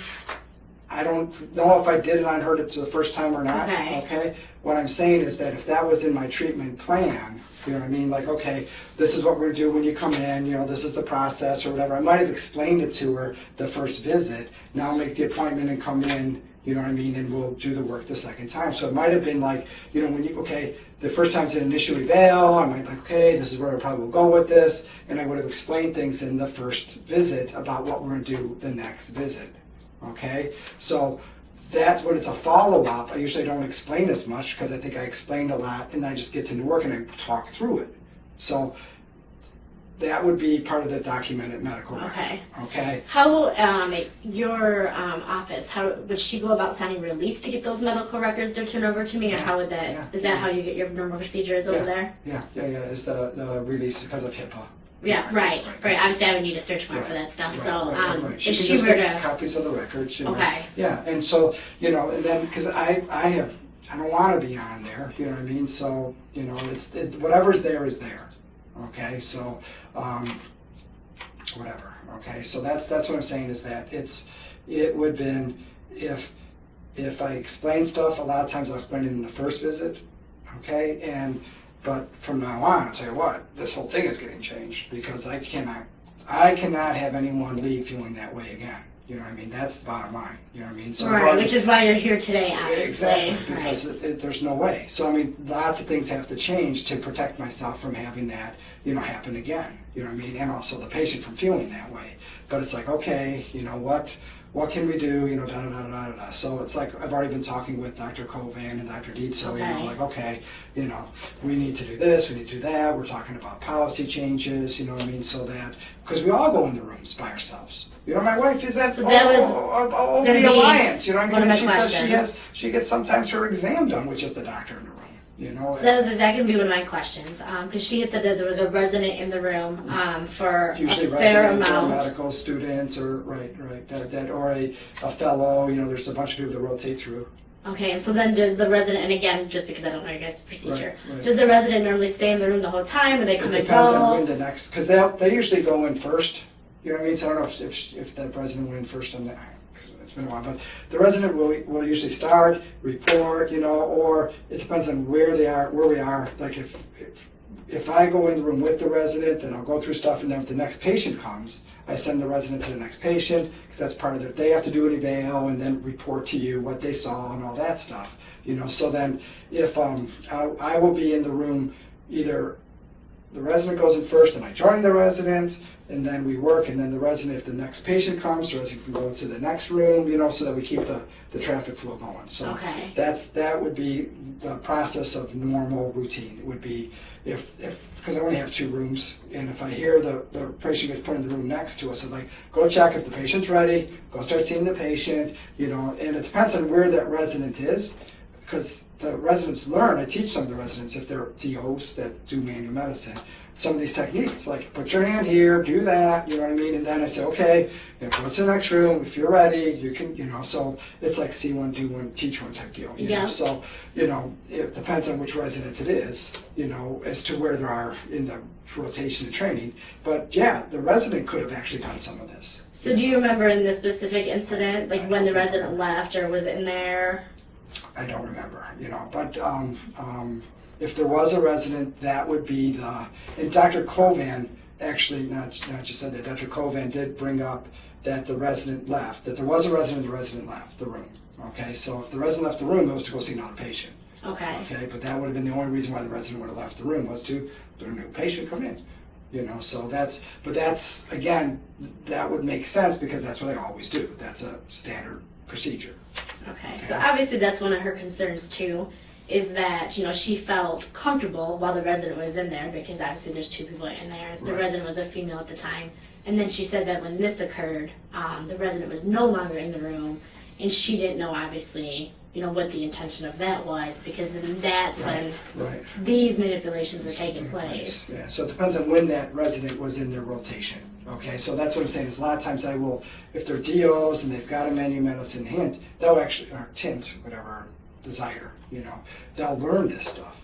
Okay. You know, like, put your hand here, do this, you know what I mean? And so, and I don't know if that resident was one of those, because if it's an MD resident, they don't have a... Do you know who the resident was for that one? Do you have a specific resident assigned to you, or residents assigned to you? We have residents, well, they rotate through on, if it's a Okay. medical student, I don't even know if it's a resident, you know what I mean? Okay. It's a medical student. All right. Okay, so, but that's normal for a lot of us, you know what I mean? Like, they go in and see a patient, so they're in the room by themselves with the patients. That's just the way it is. Would Dr. Kovan, or do you know who would have that information as to which resident was with you that day? Vicki Curley, our office manager, Okay. would be able to figure that out, I think. You know what I mean? Because there should be a rotation graph or whatever. Okay. So Vicki Curley, our office manager, would know that. You know. So do you want me to try and get that information to you? I can call, Okay. just because obviously I'm going to want to talk to if Residents they, or whatever. yeah, right. because obviously they were in a room, it sounds like, for almost, I'll even go as far as like 3/4 of the examination time. Right. So I obviously want to talk to that So- resident to find out, hey, what did you observe during the Right, 3/4 of the time that you're in the right, room? right. When did you leave the room? Right. And how did you come about leaving the room? Things like Right, that. right, right. I would have been to have seen another patient. Okay. So unless it was the end of the day and they had to leave, but that's rare. Okay. It would have been to see the next patient. Okay. And so then you were trying to schedule a follow-up appointment with her. And Normally I say when I do this, it's like, okay, if they respond well, I'm like, okay, we'll do once a week for like 3 weeks, and then Okay. you're usually, it's like once a week for 3 weeks, and then then usually I tell people, you're like 80 to 90% better, we'll spread it out, we'll put an appointment out there for a month after that or whatever, to see if you can hold the treatment, you know what I mean? But it's usually like initial appointment, then once a week for 3 weeks, if this stuff works, you know what I mean? So the manipulations. And so if it hadn't, if there was no benefit from the treatment, she'd have been off. I wouldn't have even had. We're like, okay, you didn't benefit from it. I'm not going to do it again, type deal. Okay. Because you see the effect. You know what I mean? It's like, and obviously she must have, like she said, at first it was feeling better. You know what I mean? But then she's processed it. Like, wait a second, okay. So then obviously she felt violated. You know what I mean? But the feedback that I was getting was, okay, she's getting better. That's the way that I was. The communication, reciprocation. That's what I was feeling. Okay. So that's the confusion, I guess, that I'm having is where did I not sense any bodily changes? Because obviously she said, okay, that's good or whatever, and I was done, you know what I mean? So there was no other mannerisms there's no other mannerisms I could figure out how I would know that she felt uncomfortable, okay? That's what I'm getting at is why, that's why I'm having like, okay, when did I see that patient? What did I do? What clues, what am I missing here? Okay, because this is a normal process for me, okay? That's why I'm like, why this person, why that time, what the heck happened, okay? And so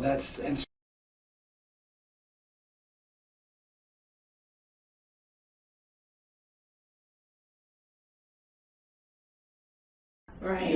it's like, you want to talk about a nightmare, Yeah. Okay, but so it is what it is, but that's why I'm like, I had no ill intent. I had no reason to. It's other than. All for medical reasons. Well, of course, what I mean? That's what I'm saying. It's like, this is my need. I don't know, it's like, and so I don't know what created me to have a bad day that day that created this out of all the times that I've done this. It's like, what the heck, so I don't know. I don't know. Obviously, like you said, you're not picking up anything from her body that you're Right. thinking, hey, she's feeling uncomfortable. Yeah, I mean, you would get that, and you would get that tensing, what I mean? You get that. So do you remember her, and I obviously gave you the information for both times when she said, hey, Right. I don't need you to work on my shoulder anymore. You're saying you don't remember her saying that as far as that I goes. can't remember all I'm doing is generalizations. Like, I know that if I was treating her in that way, this is what I must have been doing. You know what I mean? Because that's standard. That's Okay. Okay. So, to remember, how can I honestly say that I can remember the details of every part of it? That's not that's not. Yeah, and I'm asking just because obviously the details are helpful if you do remember them. Right. And then as far as when you were down, by her vagina, Mhm. is that something that you remember as far as her saying, that hurts or stop or anything like that? No, I don't. I'm honest. I don't. You know what I mean? But if she said stop or hurts, I would have stopped and changed. Okay. You know what I mean? That would have been what I should do. So if she said that should have been my response. Okay, so that's hopefully what I did. You know what I mean? So I hope I stopped or made it so it didn't hurt or whatever. So, but it's clear. I mean, it is clear in my mind that obviously I was doing those techniques and trying to explain to her as I'm going through it. And, so I'm like, well, obviously, there's going to be a disconnect that occurred. And how come I wasn't aware of that disconnect? That's going to be my big issue that I have to wrestle with, is why didn't I understand that at that time I had a patient feeling that way? Okay, that's my biggest, that's my big issue that I got it, because that's from in here. It's like, what? Wake up, like why? That's going to be that'll never leave me. Okay, that's my self-torture, I guess you could say. That, yes, she was victimized. Yes, I was victimized to myself. Okay, because hurting someone like that ain't right. Okay, it's not right. Okay, and that's what I'm saying. That's why that hurts me to hurt her, if that makes sense. Yep, I'm following you. Yep. So, anyways, that's what I'm going to have to live with. That's plain and simple. Okay, and that's why I keep rolling in my head. So I need other safeguards, because if I can't find out why, I got to have other safeguards built in that is other than my own use of force, Luke. Okay, because I need to have some other, and so it's got to change, because it's done. All these years of work is done. Flush it. It's done, because I cannot do that to another person, and I cannot live through that for myself too. So it's like, okay. Total rework, what are we going to do? But it's got to change. It has to. Right. Which is true, because like you said, we need to make sure that everyone's covered. Yeah, well, right. You're thinking like, I'm sorry. Yeah. You're thinking like a police officer. I'm thinking like I don't want coverage. I am a police officer, I know, right? I'm thinking, it's not about coverage. It's about morals and ethics and how people feel. Right, which is your doctor's speak. No, that's... Right, we're on the same page. Okay. We're on the same page. Yeah. So for those other videos, did those show more in detail? I know you said they're graphic, but are they showing like the exact hand placement of where they're at? And I'm talking about between the vaginal and the rectal area. Okay. And I'm working up toward the rib cage now, but I don't have any videos of the techniques for the rib cage, other than the lectures that I have. Okay. Okay. And that's, because that's like a, I don't know how to say it. That's nothing. I don't know. That's like, that's so common that's a normal. Okay. Where you're, yeah. That's, you can open up any textbook and see that stuff. Okay. So that's I'm like, I don't know. I don't have any videos of that. No, that's fine. Even if you send me like the few pictures that you showed me, that would be more than sufficient, because obviously we can see the hand placement. But I'm reversed. Okay, I would have been at her head, and that's why I'm like, if it was shoulder stuff, I would have had her on her side too. Okay? Yes, that's what she said. So I would have had her on her side, and then I'm compressing, because when you do the fascial releases, you can do it sitting, okay? But I like to lay them either down or on their side, okay? And then you can compress better front to back. Okay, and then I've got control of their arm, so I can compress if you're on the fourth rib, fifth rib, third rib, because the scapular thoracic dynamics of the way your shoulder moves, the scapula has to move, and that's why rowers get so many rib problems, because of the using the serratus and the scapula. And so when you want to release the rib cage, then you compress from the costosternal to costovertebral compression. Okay, and then you can use the scapula, get it out of the way. But if I'm working rib 4, rib 5, rib 3, that's breast. That's breast, and that's breast. But it's compression. It's And so if she said I was massaging, it would have been like, does that feel better there? Does that feel better there? Take a deep breath. How's that type of thing. So take a deep breath. Move your arm up. I would have been. She would have been laying on her back, and I would have turned her head. And done one hand would have been here pushing down. Like this. Sometimes I'm here between the breasts, But so sometimes you're cross patterning, okay? So that you're doing it from this direction, okay? So, but my hands would have been more like this as opposed to like this, okay? And then sideline, you're like this, okay? So her head would have been if this is the body, that's the head.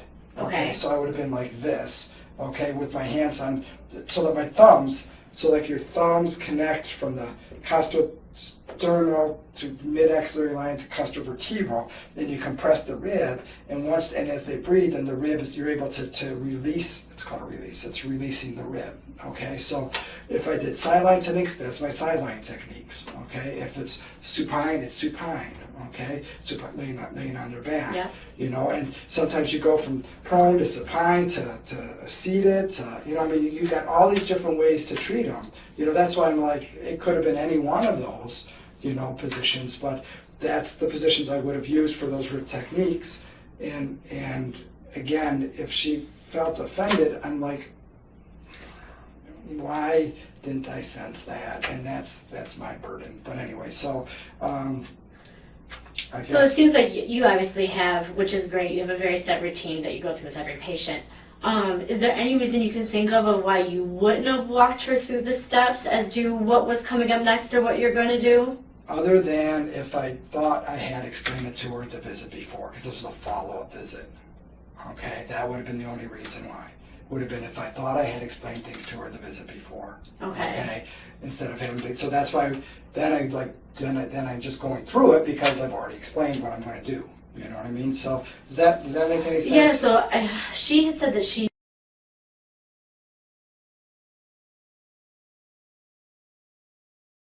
I don't know if you recall that at all or no, but that's I know.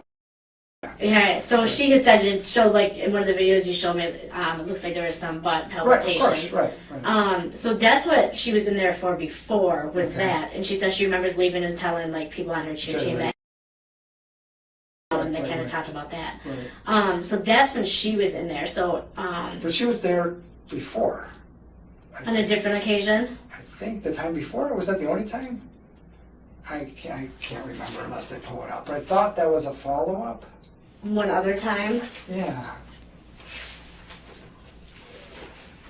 Do you know if she had been in there recently as far as the follow-up would go? Wasn't that the second time? I can't remember. I know if that was the... So... Was that the second time of recently? You know what I mean? Like I saw her once and she came back? Or no? So I have no recollection of her as when in high school. Yeah, right. So that's obviously going a few years back. So, she's not alleging that she didn't think anything inappropriate happened, before, in her previous visit. And she said that it sounds like she had some other issues that she needed physical therapy for and stuff. So she's not alleging anything inappropriate. It just stuck out in her head that she thought, hey, he was kind of like poking at my butt. Right. And then,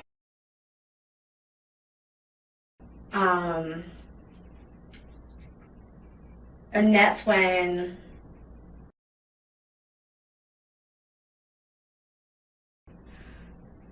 Yeah, you guys definitely need the records then. You know what I mean? Okay. Because that stuff would be documented anyway. Okay. And if because maybe that's what I'm thinking is was that a second visit or a first visit? I can't. I purposely have not. I didn't want to. You know what I mean? So it's like just let it be. And then, so after your appointments, like, are your notes pretty detailed? So, like, from this visit that we're talking about, it should say like OMM with ME and MFR and strain counter strain to the cervicothoracic rib cage, and then my notes are usually pretty good. Okay. My notes are usually pretty good.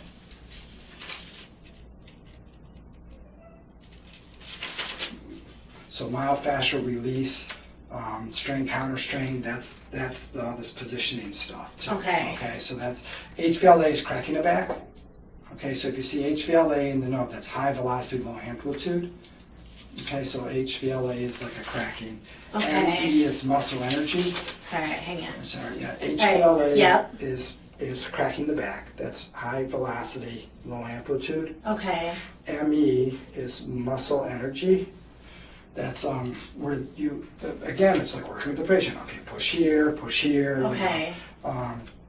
strain, counter strain, is you put them in a position where, okay, does that hurt now? No. Okay, now just breathe. You know, you try and put them in a position where it doesn't hurt.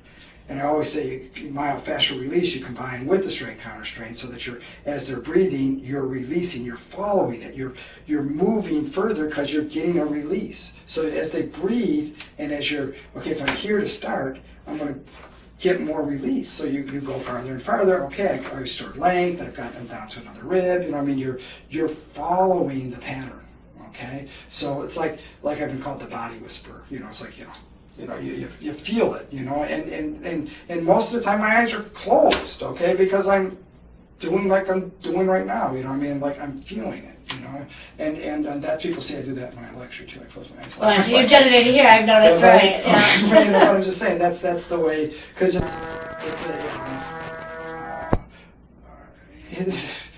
use the force. You know, what I mean, it's like you feel it, and that's what when I did cranial.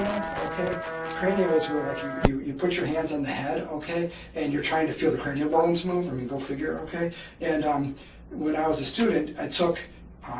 Dr. Greenman, who was the guy who, like I said, wrote the book, 20-hour course, couldn't feel it. Dr. Mitchell, Fred Mitchell, whose father invented muscle energy. I mean, these are like the gods of manual medicine. Heads of rock, I still couldn't feel it. Viola Fryman comes in so that was 60 hours, and I still couldn't feel it, okay? And so Viola Fryman comes in from California. She's like 70, 75, and she was an older lady, and she was older than the other two, so she was old. And I finally felt it, and it's because the way that she described it to me, to the class, you know, was that it's a triangle. It's you, the patient, and the spirit above, and it's this triangle pattern, and you have to get into that so that, because you don't want the bad stuff to come back into you, because then you get all bad. You got to be able to pass it. It's this conceptual thing, you know what I mean? So that you're trying to get into, like she was talking about how you can actually unwind them, like if they were in a car accident, as you're going through this, you actually get them into positions that they went through, and as you unwind them, the pain goes away. It's esoteric, it seems strange, but it's bizarre that's medical, okay? I mean, like, right. and literally, you know, I'll go through gyrations with them because I'm actually unwinding them of what pattern built it in. So if they got built in that pattern, if you do a Rubik's Cube, you unwind it the right way, and you solve it in less than a minute, okay? So if you feel the tissues, okay, that was brought down here, then there, and all of a sudden they can release. Like the video showed that girl with the leg thing, you know what I mean? I did the releases, her range of motion doubles. You know what I mean? I can test that stuff beforehand, like I was showing with the girl sitting. I put my hand on her bum, you know, pain goes away, no, pain's still there. I change my hand, pain's gone now. Okay, I know that that's then the angle or the vector that I need to do to unwind that. Okay, so it's totally, yes, if I would have gone further, that's natural, because she's getting length and I'm unwinding it, you know, and so that's when I finally felt the cranial bones move, was when I was able to connect. It's very powerful for me, you know, right. You know, I can see that. So that's the thing is, did I somehow, I obviously must have to her reached the line where I was feeling connected, like, you know what I mean? Did I get into it too much? You know, like, did I feel like, oh, you know, there it goes, you know what I mean? And you just ride the body rhythms. It's hard to describe, but it's what osteopathic myofascial release is about, okay? And it's unwinding, okay? You can write that. I don't use that word, but that's a medical term for myofascial. It's unwinding. You unwind them, and it's the release of the fascia. You know, it works. You know, I don't know how else to say it. Do you have a rib problem? I can show you. Right. Not currently. You know, but I'm sure at some point though that I get here, I'm gonna start feeling my aches and pains, right? So, I mean, that's why you're here. Right. You're here because it's under investigation, okay? Right. We want to talk to you. We want to find out what you have to say about it. Right. And like I said, I mean, I'm just going to go through this. I'm pretty sure I've covered everything with you that I want to cover. I just want to make sure I haven't missed anything that she said, because, you know, I'm not going to hide anything from you. I'm not going to keep any secrets. It's right, obviously it's your whole profession. It's about who you are. It's not even the profession. It's who me. You know what I mean? Like, there's such an important trust And to feel that I violated that with someone, that the sexual stuff, for, it's the trust. That's the hard part for me. Okay, because Right. that's the whole thing. Sorry. No, you're okay. To break someone's trust, that irritates me. Okay, sorry. No, you're fine. You can't. What I always tell people is you can't get that bad. You know what I mean? That's the way it is. You know what I mean? It's like, okay, it's done, and that's me. I just, I don't know. You honor that, you respect that. That is the vital thing. Okay, and somehow or other that hurts. That hurts. I don't know. Okay, but sorry. No, you're perfectly fine. I'm sure if I put myself in your shoes, it's weighing pretty heavy on you all the way around for a multitude of reasons. Right. So there's a couple things that I want to do here. Obviously, I want to get the videos because it does illustrate what she and you are both saying happened, right? Okay. There are only a few minor places where you guys kind of split the road there. Everything you're telling me is everything she told me. So it's not like she's telling me anything else, okay? So what you're saying that you would have done is what she's saying you did. Okay. Again, what we're looking at is maybe perceptions, misperceptions, that she felt that she didn't know what was coming or what was going to be done for explanation purposes. And again, this is what she's saying. Right, I totally understand. But what she's saying happened is exactly what you're saying happened. Yeah, because I talk to my patients all the time. That's why I make that you can see the videos. I have a whole website of education. It's Gymnastics Doctor Facebook, Gymnastics Doctor YouTube, gymnasticsdoctor.com. It's all about education. My company's Gymnastics Doctor, the Sports Medicine Professor. It's like, that's what I'm known for. As a physician, I've been the National Contributor of the Year for the sport of gymnastics 5 times. Not even a coach has been Contributor of the Year 5 times. Right. I didn't know who you were until I started looking you up, obviously, to see who you were and what you're about. But when you have that, do you understand the trust that people have to have on you to that's what hurts, because that's sacred to me. That's sacred. And so with you saying that, so I think that's part of why she is so upset, right? Because she puts that trust in your hands, right? And that's I'm like, how did that trust get? That's what hurts, is how did I violate that trust? And that's, what did I say wrong? What did I do wrong? Why did I breach it? Because, was I trying to get into her space, like talking to her about her social life, her family life? Because I do that a lot, you know what I mean? I'd say that's, I'm not going to say it's irrelevant, because obviously she was a little concerned about the like on the Instagram picture. So I don't want to say it's irrelevant. So she did say that. So that's weird, because that was, they're all, you can, I don't know if you can pull my Instagram records. I have like 1,000 pictures. I just go through and, so, because that's what I see with Instagram and Facebook and stuff, is there's a lot of injury stuff, you know what I mean? And that's what, okay, who's wearing the boot, anyways, it's a total different process for me, okay? So, it's not, it wasn't even her. I wouldn't even know if she was in the picture. To me, like an Instagram picture. That's why I keep going to, like, why would that set her off? Yeah, so I would say the reason, I don't want to say it completely set her off, and I don't want to say it's irrelevant, because it is relevant. Yeah. But I think the reason why she was concerned about it is coming off of what she felt happened. Yeah, but that tells me that, anyways, I'm like, okay, I'm looking at what's behind the curtain, what other issues did I open up Pandora's box for her? Was she stalked before? Was she had, what other issues are there that she may have had that I infringed upon, that she has built up walls for? Whether it's, I don't want people in my space, like I don't want people in my space, whether it's physical space, mental space,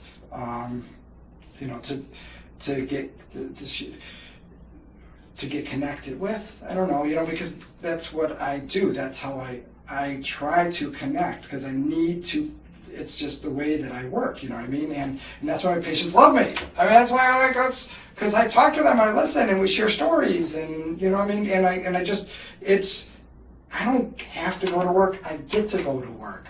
You know what I mean? Yeah. And so it just rocks my world. I don't know what. So that way would be really helpful if you can rack your brain a little bit Right, sure. to get any amount of details from this specific one, because she is saying that there was that communication there, right? So does it feel good? Does it hurt? Is it feeling better? Right. So the part the breast part, you know, she's thinking, well, your whole hand is on her breast. She felt that communication wasn't there as to why your whole hand would be on her breast. Right. You know, the way you're explaining to me and you're showing to me, I perfectly understand it, right? What she's saying is that there wasn't that communication there as far as what was going to come next, what was going to happen. So she's not understanding, okay, I can understand half a hand on my breast, on my shoulder, but I'm not understanding why his whole hand. And I don't even know if my whole hand was or not, you know what I mean? But I know that if I'm on those ribs, I'm going to be around that whole breast issue. There is no question about it, you know what I mean? So, yeah, you know, but like I said, it was, to me, a pushing, a releasing. If I was doing that, it's not a caressing, a grabbing, a groping. You know what I mean? It's a releasing. It's a different form of touch.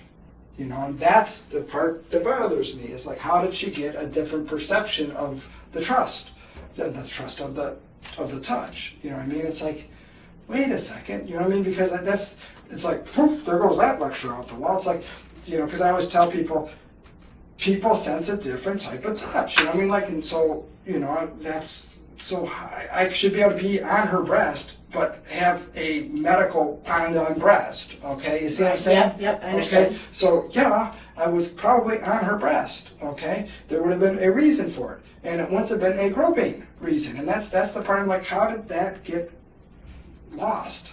Right, Okay. so then the same thing for her vaginal area is that I think it sounds like Dr. Coleman had explained to her, hey, he teaches this procedure. Right. His hand will be in the crotch area. Right. I don't know that he specifically used the word crotch, but that's the word she used. That's fine. Obviously, probably as a doctor, he didn't use the word crotch, but that's what she's saying.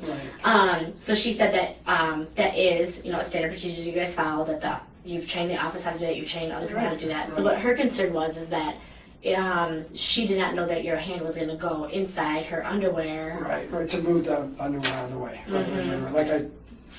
Right, which I saw those videos very clearly. Right. So that's why I'm like, okay, you know, that's where, you know, if I didn't prep her properly, you know, I mean, that's where I'm like, okay, then why would, you know, I can't. All I know is that I'm talking to her through it, and if I did it, because I can't say whether I did or not, because I can't remember. I mean, it's just reality. It's like I would have explained stuff to her, okay? And so if I didn't, it was a screw up on my part for not, and I don't know why I didn't, okay, if I didn't, okay?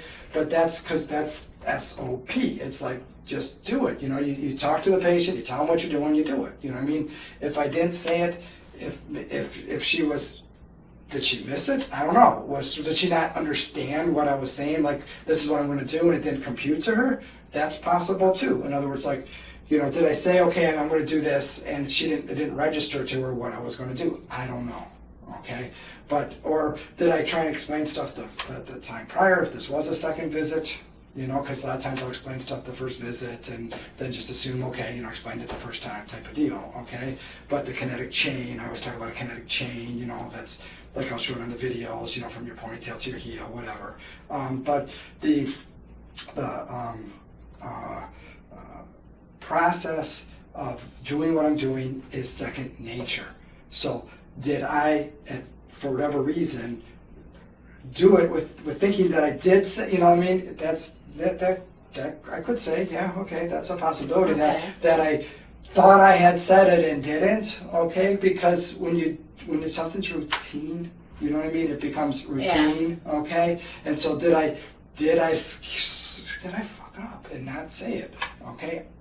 Well, obviously, in her opinion, yeah, okay? Or did I say it and she didn't hear it, okay? In other words, what I was saying, ABC, she heard DEF, okay? Because it's interpretation, you know what I mean? So what I thought was being said was not what she was hearing. Yeah. Okay? That's legit too, you know what I mean? But if it doesn't, to me, it doesn't matter. What matters is how she felt, you know what I mean? So whether it's, so maybe legally it makes a difference, I don't know, but the bottom line is she felt violated, and that's my issue that I got to figure out why, because I explain things, I talk, I'm constantly in communication with my patients, and it obviously wasn't in a way that it affected her, okay? It obviously wasn't in a way that she understood, okay? Right. So however it was that I explained to her, it didn't compute to her, okay? And that's an issue. That's why I'm saying that everything has to change, because I need more safeguards. You know, if it has to become too routine for me that I can start making mistakes by being too routine. That's an issue. That's where I got to, you know, okay, what else can I do then? It's like throw some cold water on me. Wake up, Larry. You know what I mean? You got too routine. I got too comfortable with it.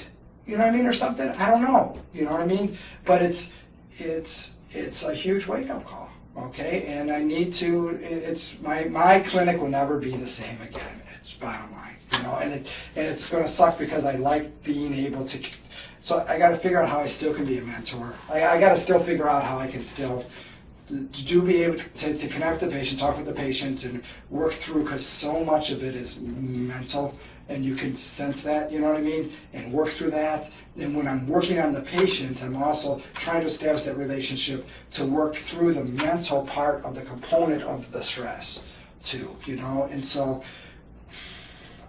it would take a lot of the doctor-patient relationship, whatever, that's too cold for me. It's like, it would take a lot of the essence out of what I do. But I got tough, you know what I mean? I can't have this happen, because the drawing, to me, the absolute line is this trust line, and I can't let that be breached again. You know what I mean? That hurts. That really hurts, and that's where I'm like, okay, you know what I mean? You got to change, you know, because you can't have that happen, even if it's by accidents, of course, you know, but you don't want it to even happen by accident. Right. You know, so. Because I think maybe, you know, some of this could have been avoided. Well, I gotta have you know, now, like, okay, you know, hindsight 50-50 or whatever, I should have asked her better to explain. Well, yeah, that's what I keep going through. How did I not explain it to her better? How did I not? You know, a lot of that could have been avoided if I would have perceived something that she was uncomfortable, of course, you know what I mean? And also that she didn't understand what I was doing. You know, I'm like, those are two huge things. It's like, how could you not understand that she didn't understand? How could you not understand that she was feeling uncomfortable? What? Yeah, and that is what it boils down to. Right, that's what I'm saying. That's like, what the frick? You know, I mean, like, what? You know, and but it's so, because it's like, that's not good, you know, that's bad, okay, that's very bad, and you gotta, it's like, yeah, you know, but does that make it a legal issue, or does that make it like you said, the medical people, you know, I mean, it's like, yeah, you know, I mean, yeah, so, okay, you know, I need to have better written consents, you know, like I've already drawn up a draft. If you feel that, you know, during your office visit today, a medical student, a nurse, a MA, a resident, a fellow, and a physician assistant all may be in the room with you, and all may touch you, and if you at any point during that time that you feel that you don't understand what's going on, or that you feel that they're touching you inappropriately, please stop and let the person know, type deal. That's like a paragraph that I came up with, you know, like, okay, do I need to have that on every single one of my things, you know what I mean, like set to them, you know, by the MA, you know, when they get their heart blood pressure done, you know, that needs to be in there, but beyond that, it's got to be, okay, you know, if I'm doing any of these techniques now, it's expensive, it's cost prohibitive, but do I have to, like, if I don't have a rotator in with me, do I have to go get a rotator, do I have to go get a nurse, do I have to pull someone out, you know, I mean, and so that's there now, that's done, you know what I mean, it's like, okay, that part is guaranteed, it's like, if I'm doing these techniques, there's someone else in the room, that's done. You know what I mean? So that's like, okay, I can't skip, you know, it's a cost. You know what I mean? It's a cost thing for having someone else in the room. You know what I mean? Right. So, but tough. You know what I mean? It's worth the extra expense to go through what the hell I'm living right now. So again, You know in what I law mean? enforcement, you're witness, right? Well, that's what I mean. It's like it's basically to, you know, to double check you or whatever, you know, because like if I'm slipping up, then the other person at least is there to say, hey, Dr. Nassar, she looks uncomfortable, or hey, Dr. Nassar, you know, can you, I don't get her, you know, but most of the time I'm, explaining to the resident what I'm doing too, you know, so or a medical student, it could have been a medical student, I don't know. Yeah, and I obviously don't have that Could've been a information fellow. right now. Okay. Yeah, it could have been a fellow. You know, fellows doing a year-long rotation. So there's medical students. I mean,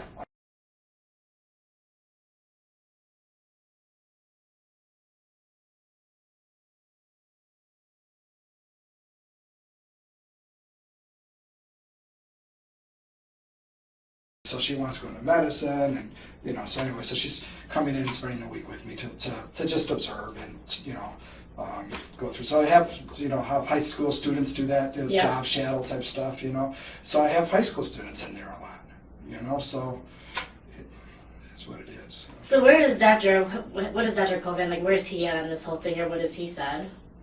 We had that conversation, you know what I mean? But that's what he said. It's like, you know, that he told her that when they had their conversation, he said there he does this is what he explains, you know, and that it was totally medical, and you know, and that, but he said, you know, because you complained, you know, I mean, we don't, you know, because of what happened at Penn State, you know, that's what the dean said too, because of what happened at Penn State, we're not sitting on this stuff, you know, and I said, I encourage it, you know what I mean? Well, yeah, you know, because we don't want that, you know, and that's why I'm like, yeah, Jeff, you did the right thing. I don't feel any anguish towards him, or, like I said, I voluntarily, boom, you know, that's fine, you know what I mean, because I don't want any, curtains, you know what I mean? It's like, no, there's nothing for me to have a curtain about, okay? Because if it's there, you talk to any of the other doctors and stuff, you know, it's like,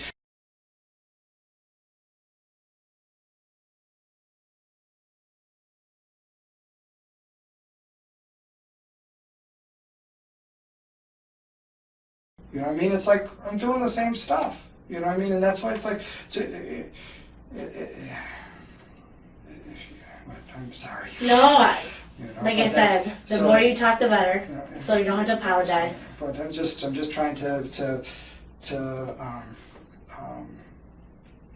explain, I guess, I'm sure there's nothing. My hand placements are my hand placements are my hand placements are my hand placements. Whether she was 10 years old or whether she was 84 years old. I mean, I've got a singer, a jazz singer. But anyways, you know, and it doesn't. It's the same. You know what I mean? It's the same. And you're in their private areas. That's why it's got to be trust. And that's the sacred thing to me, is the trust. And that's what I can't get over. That hurts. And that's what I can't get over. Okay? Is that how did I violate someone's trust? And whatever. I'm sorry, but that's, I don't want to go there again. Okay. So, you know, where we're at now is that if you can send me those videos. Right, I got the Dropbox. Okay. Okay. You sent me an email, you said, right? So yeah. Because I have to send you that link. Just prior to calling you. So, okay, so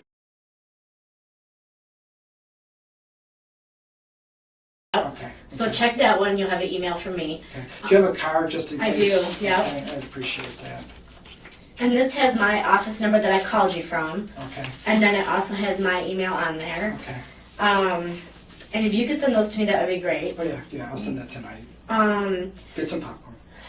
From what you're showing me and explaining is what she is telling me happened. The difficult part of reading through this, obviously, is right now it's titled as a sexual assault report. Yeah, that hurts, but yeah. Because that's what she's reporting, right? So right now, obviously, technically, you're the suspect in that sexual assault report. It's under investigation, though. Okay. So we want to find out what did happen. Right. That's the whole purpose Right. of a police investigation. It's not to jump to conclusions, it's not to take sides, it's to find out what specifically happened. Right. So in seeing what you showed me here today and what you're going to send me, the one option that may be available to us, and I need to talk to her first, is a polygraph examination. Sure. And a lot of people have a misnomer that they think that's a lie detector test, and it's not. It shows both. It shows whether you're being honest, and it shows or whether you're being dishonest. Okay. It appears to me that you're telling me the truth sitting across me, unless you're a great bullshitter, and you pulled the curtains over my eyes this whole time. But in combination with what I'm seeing here today, I feel like you're telling me the truth. I mean, you're coming in here voluntarily, you're wanting to clear your name, and that's what a polygraph can be used for also, is to clear your name. Whatever is needed. So it's not, the TV show calls it I hate TV shows. You probably hate medical TV shows, right? Just like I hate law enforcement TV shows. Right. 3/4 of the stuff isn't true. So it can clear people also. Right. So if you're sitting here and you're being truthful with me today, and everything you've said is the truth today, in combination with these videos, what that would show is that you did it for medical purposes, not for any other purposes, right? Exactly. I've been investigating sexual assaults for the last 8 years. I have not run a polygraph like this, where it would be medical versus, say, a sexual assault. Okay. I would need to consult with her first to make sure that that's something we can do. So I don't want to say, hey, let's do that. I want to consult with her first to make sure that that would be a viable option for us. Okay. I would like that to be a viable option, just because, again, I hope you didn't sit across the table from me and, Right. No. because then that would help clear you. And again, the police investigation is to find out what happened, right? Right. And it's not to say that she had any ill intent for filing a report, Right. but when we're talking about, again, communication, Right. what her perception is, Right. and this is the way she's feeling, Right. which is what resulted in this report, right? Right. So that can help on our end, from the police end, help clear up. Right. And right now there is just some real fine delineation between the two of you. Okay. But I need to consult with her, just because, like I said, I haven't That's fine. ran a polygraph like that before. Right. And so if that's something that you'd be willing to do, and she says that that's a viable option, then what we can do is get some dates and times. Right. If it is viable, then generally those run at 9 a.m. or 1 p.m. We can do it any day of the week. Right. And she explains everything, Right. Would she benefit from seeing that stuff? So she probably won't need to see that stuff. She will get a copy of my report. So Okay. I just met with the complainant earlier today. I haven't even had a chance to pull the complaint number, type the report. I just thought I'd try and reach out to you and see if I could talk to you today. Sure. See how I just talked to her. That's normally helpful. So what I'll do is I'll pull a complaint number. I will give you the complaint number so you know what that is. I've got to obviously type up the whole entire report. Right. I'll talk to her tomorrow to see if she thinks that that would be something that she could run a test on. Okay. And then that way that'll help show that, hey, you're being honest sitting across from me from the table today, in corroboration, like I said, with what I'm seeing in these videos, Right. that you didn't do anything criminally I wrong. hope to God not, because then I've been spreading criminal. You know what I mean? I've been telling people to go commit crimes then right and left. Because like I said, it's not just Larry's world. It's around the world. Right, which obviously I can see that from there. Yeah, and that's what I pride myself in, is educating and talking to people, and it's just gone. You know what I mean? It's like, we call it,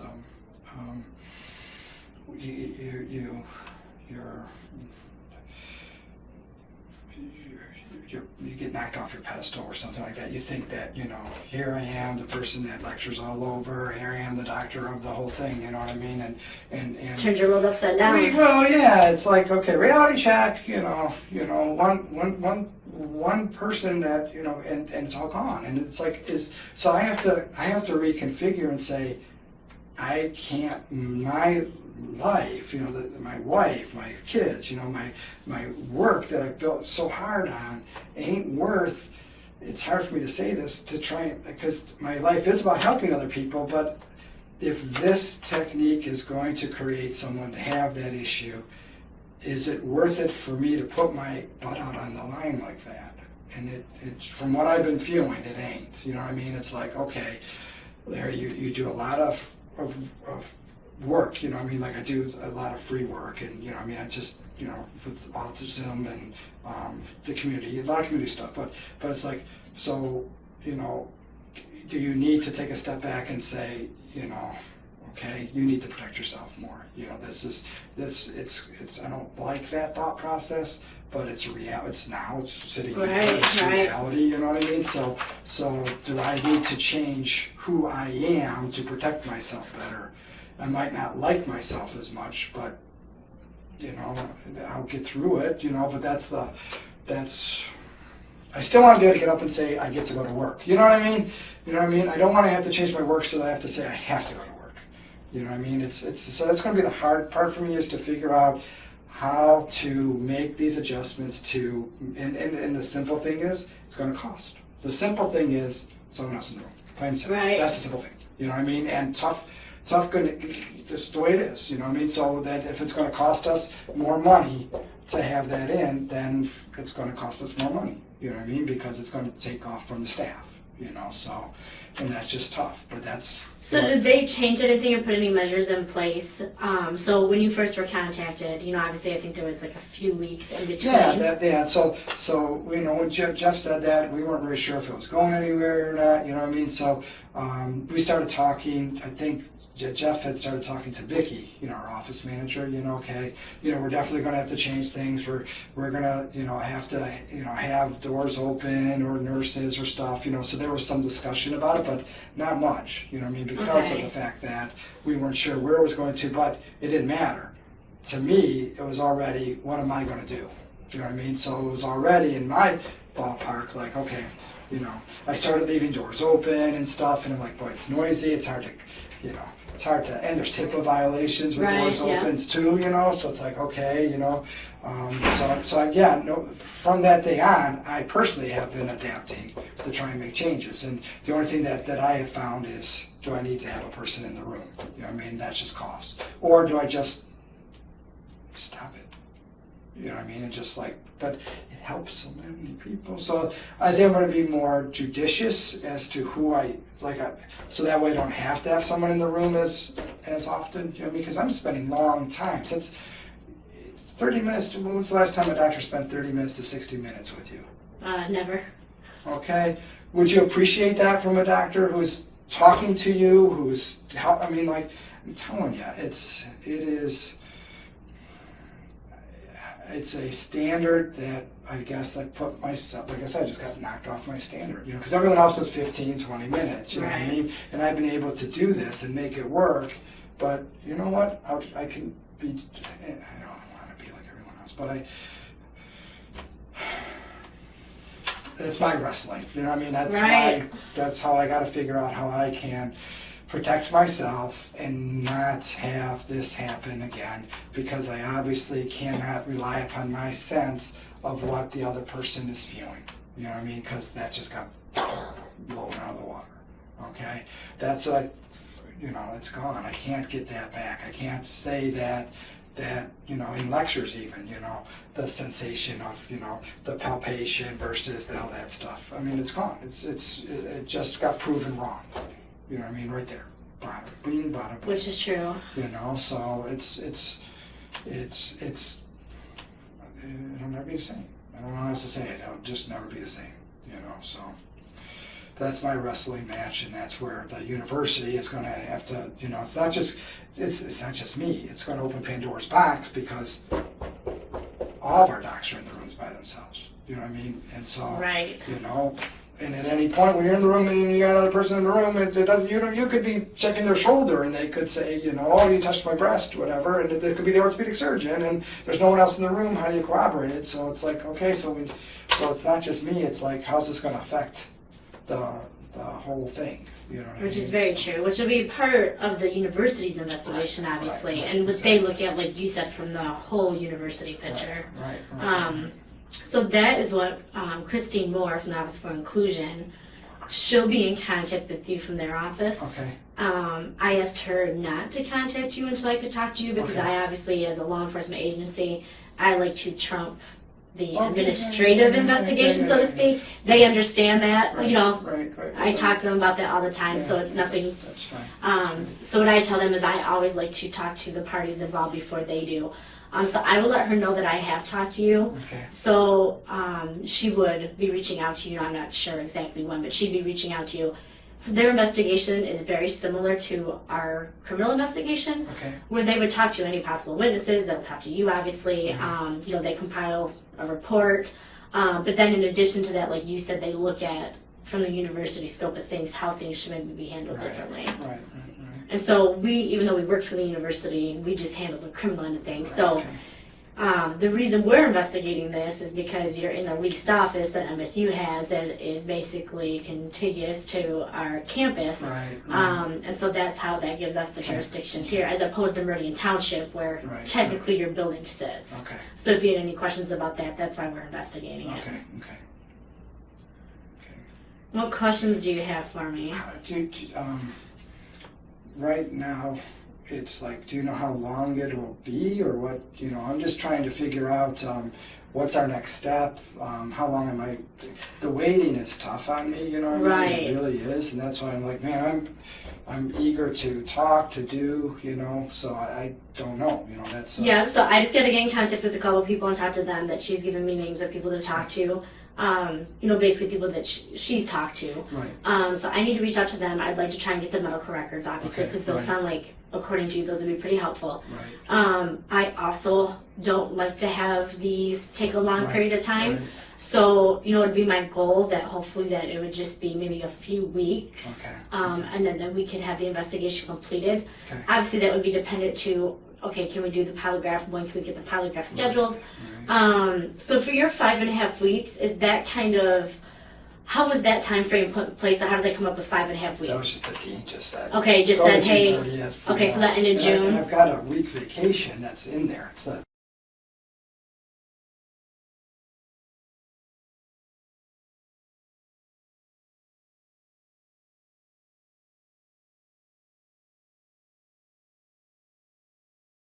So I actually leave for vacation myself that week. Okay. So what my goal would be, Try to bar time to any start. unforeseen Right. circumstances, Right. is that we have this wrapped up before you and I go on vacation. That sounds Okay, so like I said, bar any unforeseen circumstances, I don't want to leave and go on vacation myself Right. and still have Right. some things to tidy up here. Right. So I guess if that helps, that would be my time frame. That's good. That's good. So I have a couple people that I need to talk to. I'd like to get her medical records, talk to our polygraph examiner about pitching in for a polygraph examination, if we can do that. Sure. And if you're available, you know, basically her first available spot, we can get you in. Right. Yes. And then that would help also with the Right. investigation. Right. Is there anyone that you think I should talk to or that would be helpful to talk to? I'm going to talk to Dr. Covan because Right. obviously Right. he spoke with her, he met with her, Right. he knows you, he knows the Right. procedure. So I need to talk to him. Right. Is there anyone else that you think I should talk to?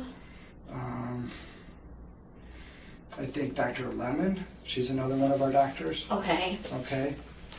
So Brooke Lemon. Brooke? Right. Brooke Lemon. She works with me with gymnastics and she's one of our office partners and stuff. And Okay. she knows these techniques, you know, too, and she knows what's going on. You know, I personally talked to her because she's like she's a colleague that, you know, she said, Larry, I watched you for 8 years. And I said, because I was worried about you getting yourself in trouble with that. He goes, and she said, you know, because she as a female, you know what I mean, because she's a female, so that's why I'm thinking Brooke. You know what I mean? Okay. Because she'd be a female doctor, you know. And you said, who is it that I could contact to find out who was in the room with you that day? Vicky Curley. Okay. Right, Vicky, she's our office manager. Is it C-U-R-L-Y? R-L-E. E-Y? Vicky Curley, V. Ends with an I. Okay. I think Vicky Curley, right. English is like a second language for me. I'm not very good at spelling. So as we go along, if there is other people that you think I should talk to, or I that would don't be... know what you, like, doctors, what do you, that's why I'm not sure what you mean. Yeah, or basically anybody that may have information that would be relevant to this investigation. It sounds like the dean maybe just got information, Yeah, kind of second, third hand, right, so to speak. Right. I think it would be Dr. Dietzel, Dr. Kovan, Dr. Lemon. You know, Okay. That would be the appropriate, thing for that. You know what I mean? So, Destiny, she's our athletic trainer. Okay. Destiny Teachner Hawk.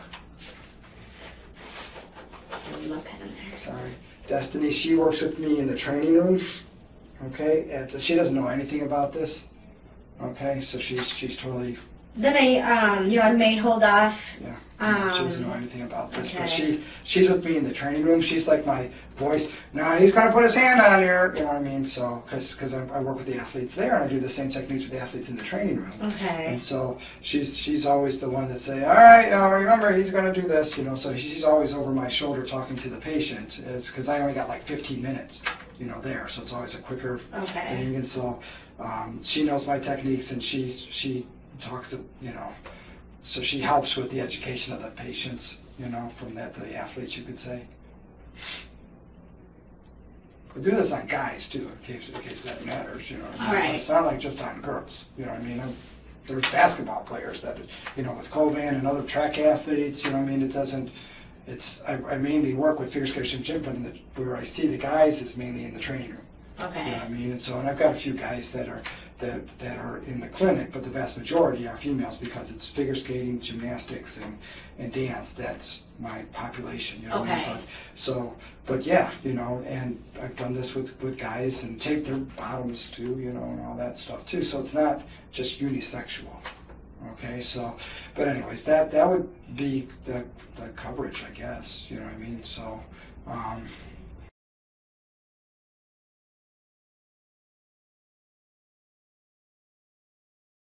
Yeah, so if I'm just trying to think of where else people have seen me, so Brooke sees me with the athletes at Twist Stars at the gymnastics club, and so so I'm just trying to cover, okay, training room, Holmes High School, Twist Stars, type deal. So, okay, but that it is what it is. I mean, I think that should cover it. I mean, because I don't know what you're looking for. No, that sounds good. And then the only thing that I would ask of you is, I know you've been thinking about this a lot. Yeah. But as you continue to think about it, if there's no details too small, so if there's anything that you remember, and you went through. The only thing, like I said, the only thing that I remember is that there was that.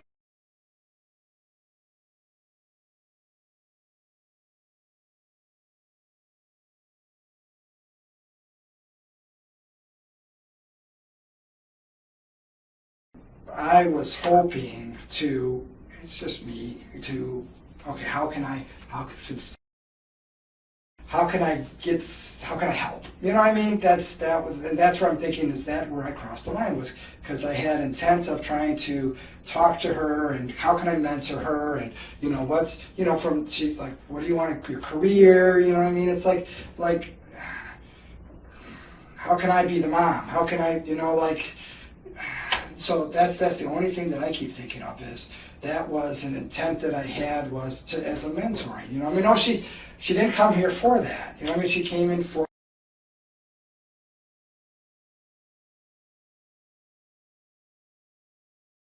Yeah. So I'm like, so I'm like, what? I think you had said something about her shoulder's been hurting a long time. That's why I Yep. put shoulder. So, where I may have breached by doing something that was out of proportion was I purposefully was trying to get into a role of being able to mentor her. Okay, so by talking to her, you know what I mean? Like building that relationship, and over 3-4 visits, you usually can develop a relationship like that where people then like, gee, I want to be a doctor like you, and, can I rotate with you? Can I, you know what I mean? So, and so that's what I'm thinking of was I off on that too much of a tangent, where my focus was off a bit, where I was thinking of that part and wasn't paying attention to the details of explanations? Was I distracted from that? Was, that, I want it to be the shining light to come in and say, I helped your daughter. You know what I mean? And so I obviously royally flushed that, but that was part of what that was the agenda that you could say that was part of it. Was not just the body, it's the mental component too. So you're thinking, if I'm hearing you correctly, that there may be a possibility that you were having conversation about other things while going through the manipulations of working on her body. Right, and that's what that was. I know that exactly. I can't remember. Okay, because it's been so long. Right, I've seen once a week, then I can remember. Right.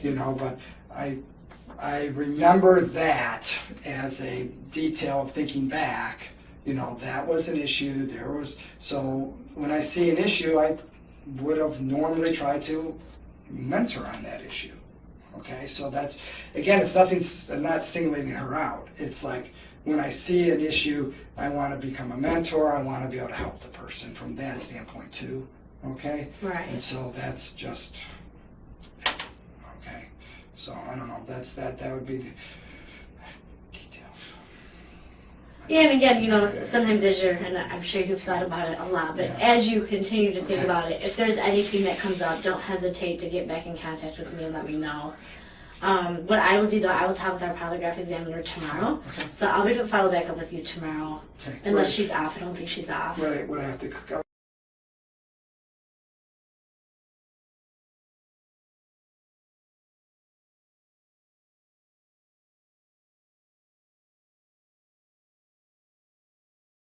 So we probably won't do it tomorrow, so you don't have to worry about that. Continue on with your plans. Okay. What I will do, I will talk with her tomorrow if she's not off. I'm pretty sure she's here to see if it's something she thinks that we can do, because I will defer to her expertise. Okay. As far as whether she thinks that this is something that we can test on. Okay. And then what we would do is that I would give you a selection of dates and times that she has available, and then you can pick whatever date and time you want. Yeah. Right, which would be good, right? We'll get you in here, get it taken care of. And like I said, she runs those at 9 a.m. or 1 p.m. They're generally a few hours long. The reason for that is, again, from whatever you've seen on TV, that stuff's not true. The test is a very small portion of the polygraph examination. So what happens is she has to do very much like you have to do. She has to get to know you a little bit before she runs the test. Because you're only tested, obviously, against yourself, right? So basically, she has to see what your baseline levels are. Like, she will make you lie. Hey, what number do I have up here? You lie to it so she can see how you spike when you lie. And I'm using layman's terms. She will explain it to you in technical terms. So basically what happens is that she has you lie to something completely unrelated to this. She'll write a number up here and say, did you pick this number? She has you lie to that, so that way she says, okay, here's what your charts look like when you lie. She goes through the exact question she's going to ask you, so there's no surprises. You know exactly what question she's going to test you on. There's 3 questions that would be relevant to this investigation. And what those questions would be for, or what I'm hoping she'll be able to test for, is again what we're looking at is medical touching for sexual assault touching, right? So she would form like 3 questions after talking with you, because she needs to get to know you and find out, hey, what makes you tick? What do you think is awful? And then she formulates the test questions from that, and then you go through a couple practice runs to make sure that you're charting okay, or say, for example, even if I were to sit in the chair and be a little bit nervous, she'll say, are the lights on? Yes. Kind of to bring your levels back down. But again, she'll go over that all in technical terms and explain it way better than I can. And then she'll run the test, that is the small portion of it. She normally has to run a couple tests to make sure that each chart is reflective of the other chart, that she's not getting abnormal readings or anything like that. And then you'll know right then, which you're sitting across from me today, you should know what the answer is going to be, right? You should know what the answer is going to be, that, hey, it's showing that he's honest. Oh, yeah, right? I'm sorry, right. Yeah, so there should be a question in your mind of what the outcome should be. And then I'll be available here too, because obviously it's my investigation.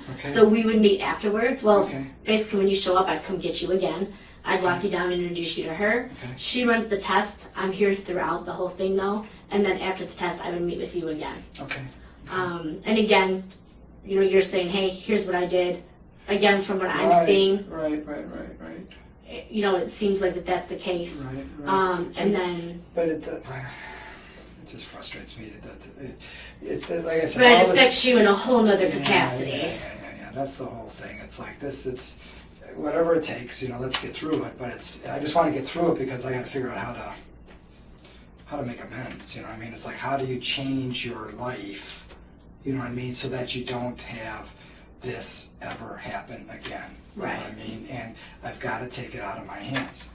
And that's where it's going to cost money, and that's the way it is. And that's just tough. But it's worth it to have someone else in the room, and that's, as I keep talking, as we're talking, that's the one thing.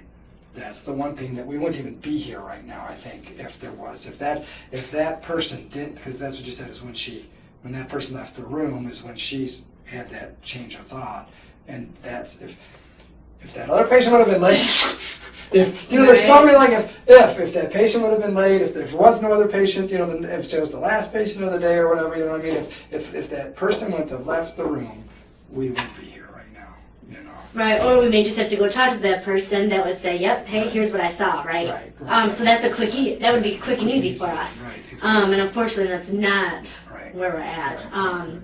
And so, because it sounds everything she's concerned about obviously happened after that person left. Right, yeah. Like I said, I wouldn't know, because I don't remember when the person left or what have you. I know that the person would have left, and if you said about 3/4 through, so my appointments are long, that makes sense. Because, if the other person that's came into the room, had been in the room 40 minutes or half an hour or whatever, that makes sense, that they would have been going to see another patient. Okay. So that makes sense. So that would make sense. So, okay, so,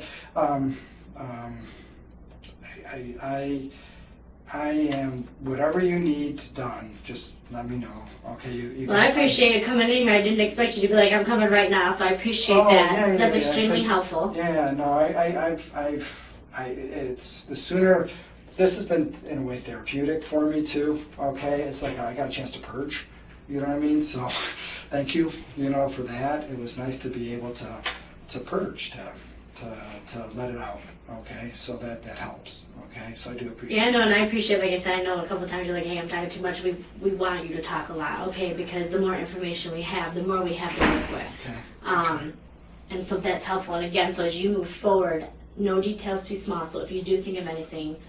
That's going to be that's when every time you say that, I start going back in my head, okay, stop saying that. I just feel like I'm replaying. But that's the way to help yourself. Okay.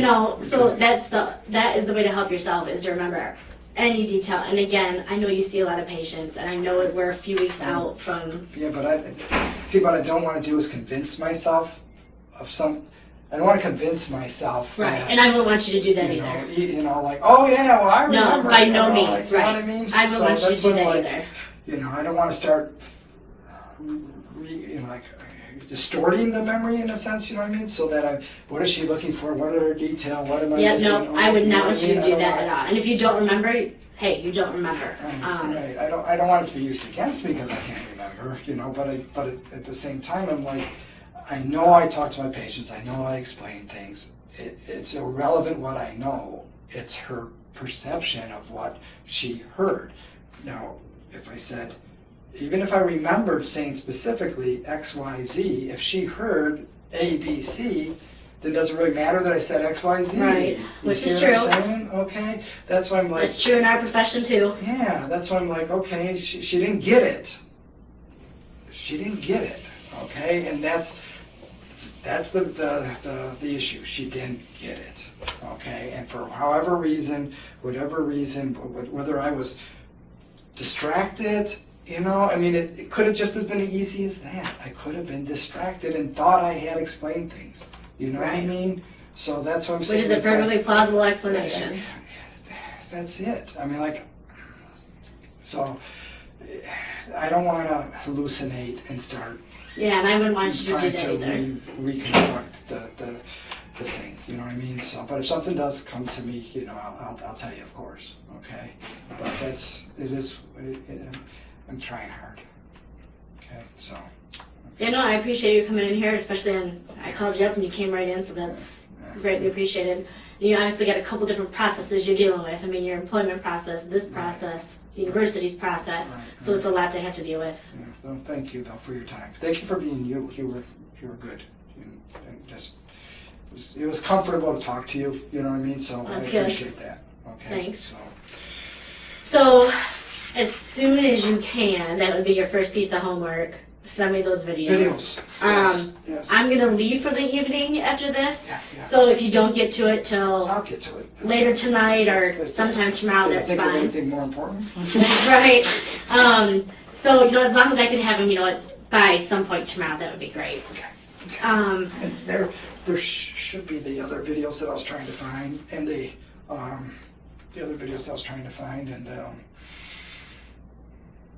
think there was another PowerPoint I was trying to find, so, but yeah, so that's what, Dr. Kovan has a link to the Dropbox, and so does Dr. Dean has a link to the Dropbox, and so does Tom Cooper have a link to the Dropbox, because I'm like, guys, you all know what I do.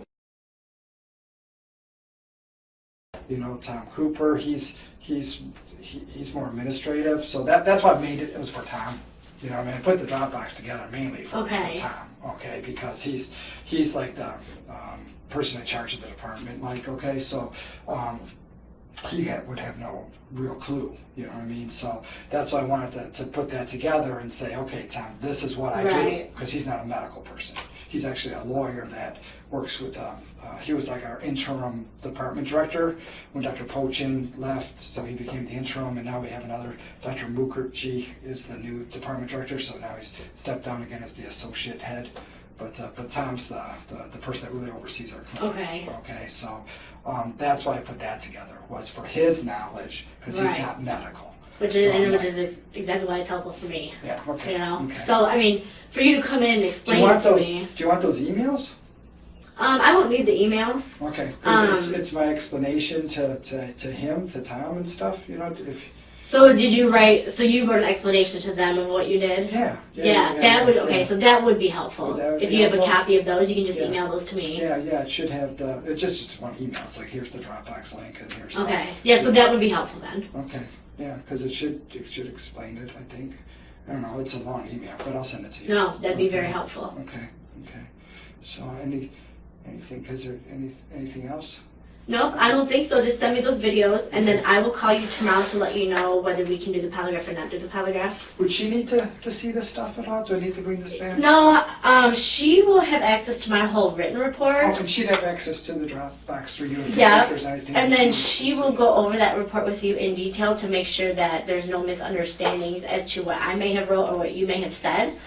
So that way she can appropriately, just so that way she can appropriately run the test, right? Because she doesn't want to, the reason why she goes over the whole report with you is, say for example, I misquoted you, or I incorrectly wrote something in the report, and she were to test you based off that, we don't want that to happen. So we want to make sure that what I have wrote is what you have said, so that way she can test you correctly, because she is not involved in my investigation at all. Her only involvement is to run the test for me. So she will have no part of this investigation in any other way, shape, or form. It's for her to run Technician. Yes. Technician. Okay. For her to run that test for me, and then for her to say, hey, honest or dishonest, okay? Right. And then we'll go from there. And then, like I said, I've got a couple people that I got to talk to anyways. And again, hopefully we will have this all wrapped up and good to go by the time we leave on vacation. Okay. Thank you. Yeah, I appreciate you coming in. And you have my contact information, so if you need anything, again, I'm going to leave here probably in about a half hour. I do get email, though, obviously, to my mobile devices. So if there's something that, you think, hey, I got this question or whatever, a concern, I do get that, and I check that even outside of work. So. All right. Well, thank you. Thanks for coming in. Okay.